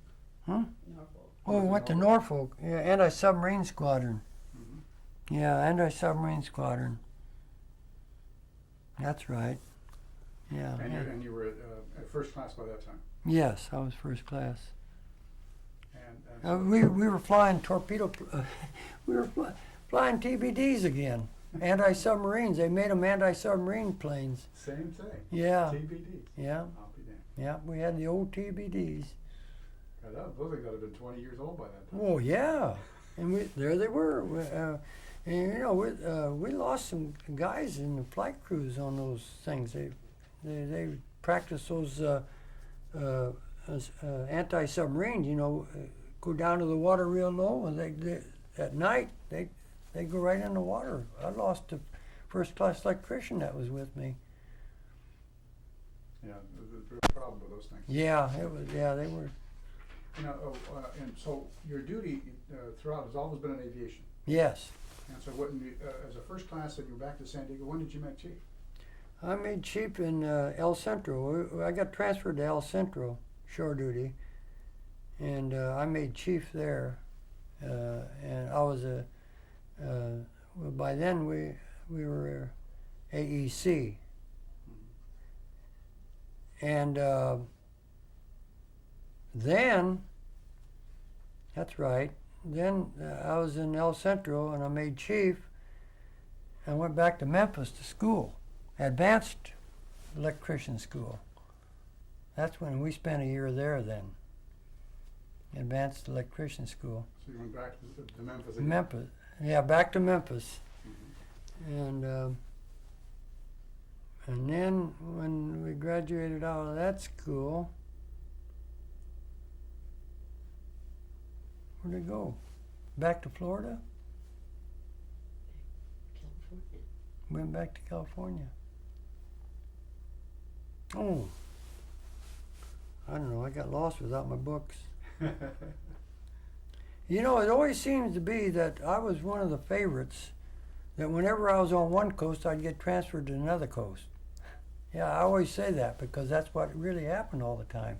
You go back to one coast? I'd be on one coast, and the next thing you know, about a year or two would go by, and I'd get orders, and I'd say, I don't want to go back there. Leave me here, you know, leave us here. Always go change coast. So you've been married then, and you've already had Yeah, we're 2 all- or 3 or 4? No, we just had one daughter, huh? We had one daughter by then. And so, what was your daughter's name? When was she born?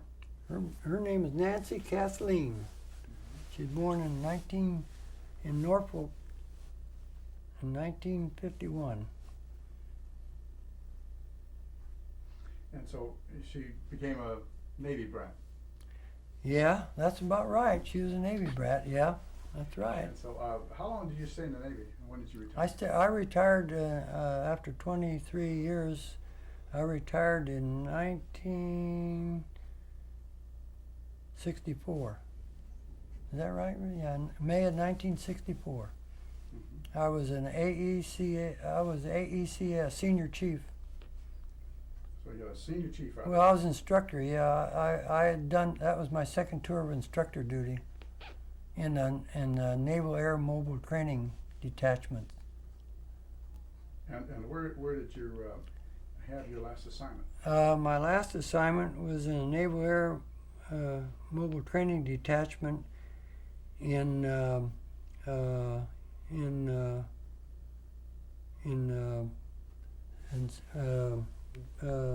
Little San Diego.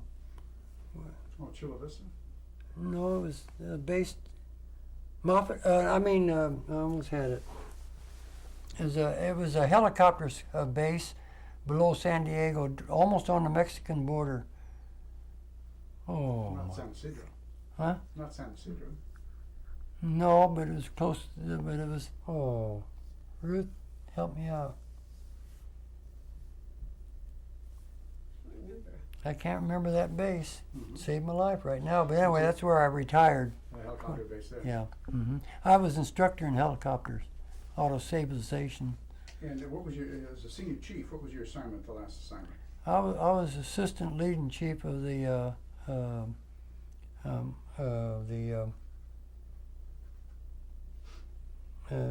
mobile training. Let's see. Mobile training detachment unit. That ain't right either. It's Naval Air Mobile Training Unit. Yeah, NAMTD detachment. And you were assistant leading chief at that point? Yes. So you had a lot of command positions. I was senior. Yeah, I was senior chief. And now, Well, then when I came back in the Navy, well, I 1964. yeah. It's been a while. What have you been doing since '64? Boy. Mail. Hmm? Mail. Mail. U.S. mail. Oh, that's right. I retired from there, and we moved up to California. We owned some land up in by Colville, California, and I was out of the service, but we ran the U.S. mail there, and I was electrician by then, so I opened an electrical business. I had electrical business. But then, oh,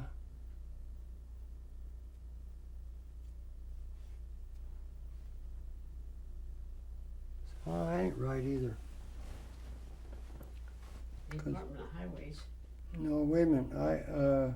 I missed a tour here of duties because we retired in '64, and that's when we moved up to Colville, and I was retired then. Yeah. And I was just I opened an electrical business. Yeah. What was the name of your company? Daniel's Electrical Service. In Colville. Oh, yeah, I had a Nevada. It's not. It wasn't Colville either, huh? Okay. In Walker. No, we were over in Nevada side. We moved to Topaz Lake. which is on the Nevada side. That would be Gardnerville, Nevada, where we live now. Gardnerville. Oh, Gardnerville. Yeah, Gardnerville. And That's Nevada. that's Nevada, yeah. And I had a Nevada license, contractor's license, electrical. And of course, I retired from that. I gave that up and So you retired retired from the electrical contracting after about business? 20 years. Yeah, Okay, so in the 80s you retired again. I'm retired. So you retired again. Yep. And what have you done in retirement now? I still go out to the Topaz Lodge and do electrical work for them if they need me.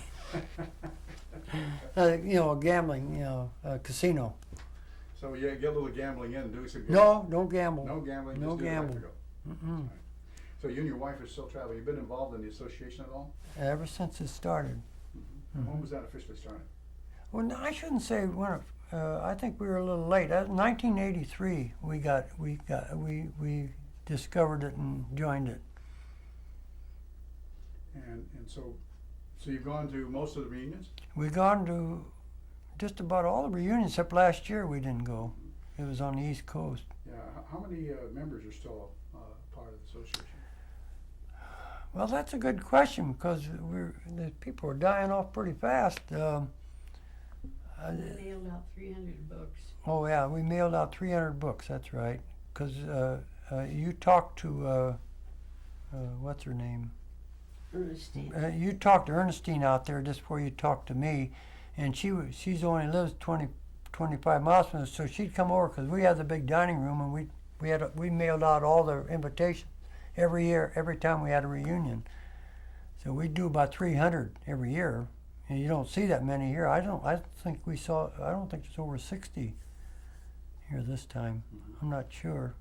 But but these are still good friends. Yeah, we know. I know a lot of them from the reunion because that's a big ship.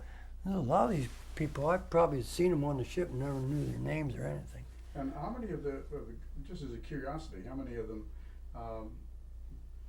ended up making a career in the Navy?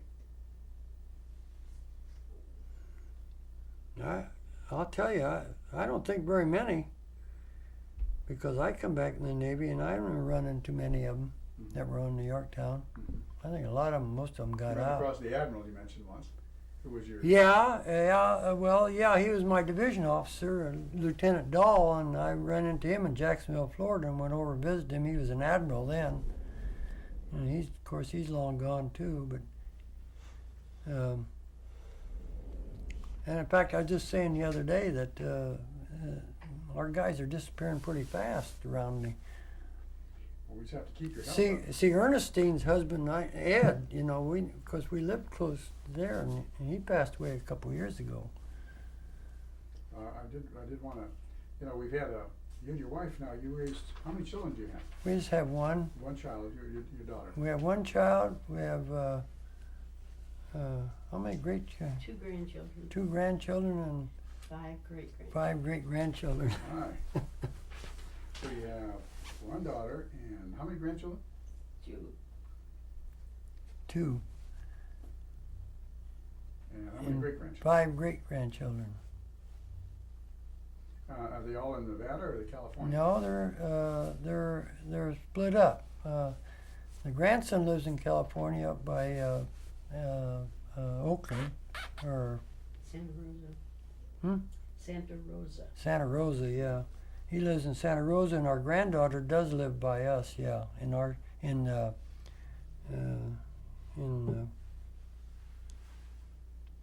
Where do we live, Ruth?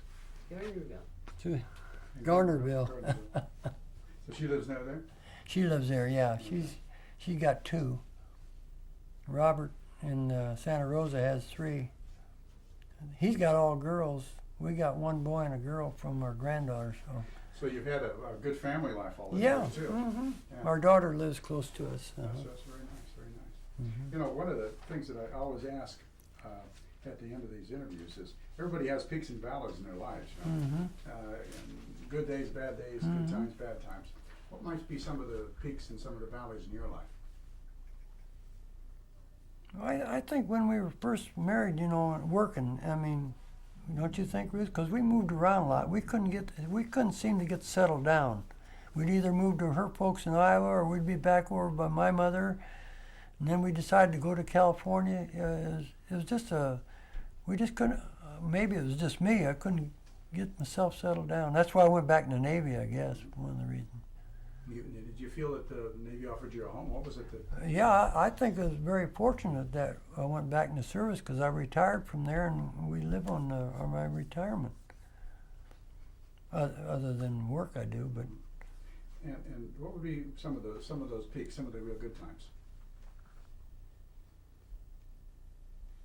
Well, Florida was a good time, Ruth. You were president of the Navy Wives Club down there, and we had Florida was a really good time, I think. Don't you, Ruth? That was a good time. Was that the duty or was it the Duty. situation? Well, even the duty. I was an instructor, and it was good duty. So you considered that a very good time. Well, then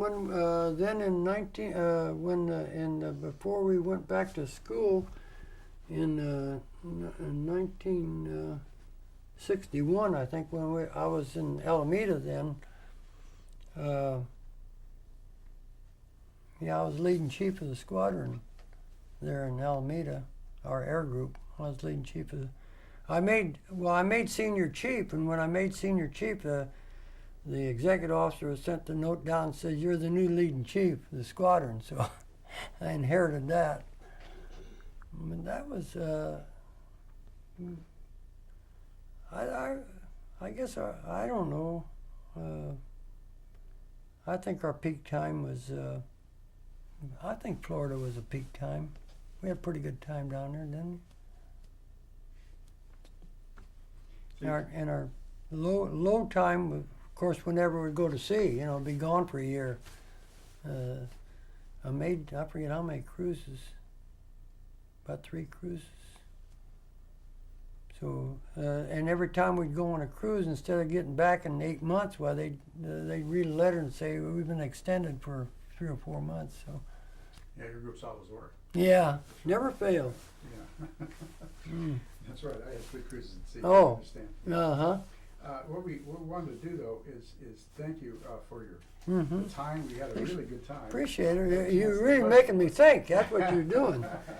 Chance to learn a little bit about your experiences. Yeah. And how your family survived and how you contributed. And so, on behalf of the California State Military Museum, I want to thank you. Well, I appreciate doing it. For Yeah. an opportunity to your contributions to our history. And like you say with the young people, because when you were talking about young people, I was just talking to some young people at home.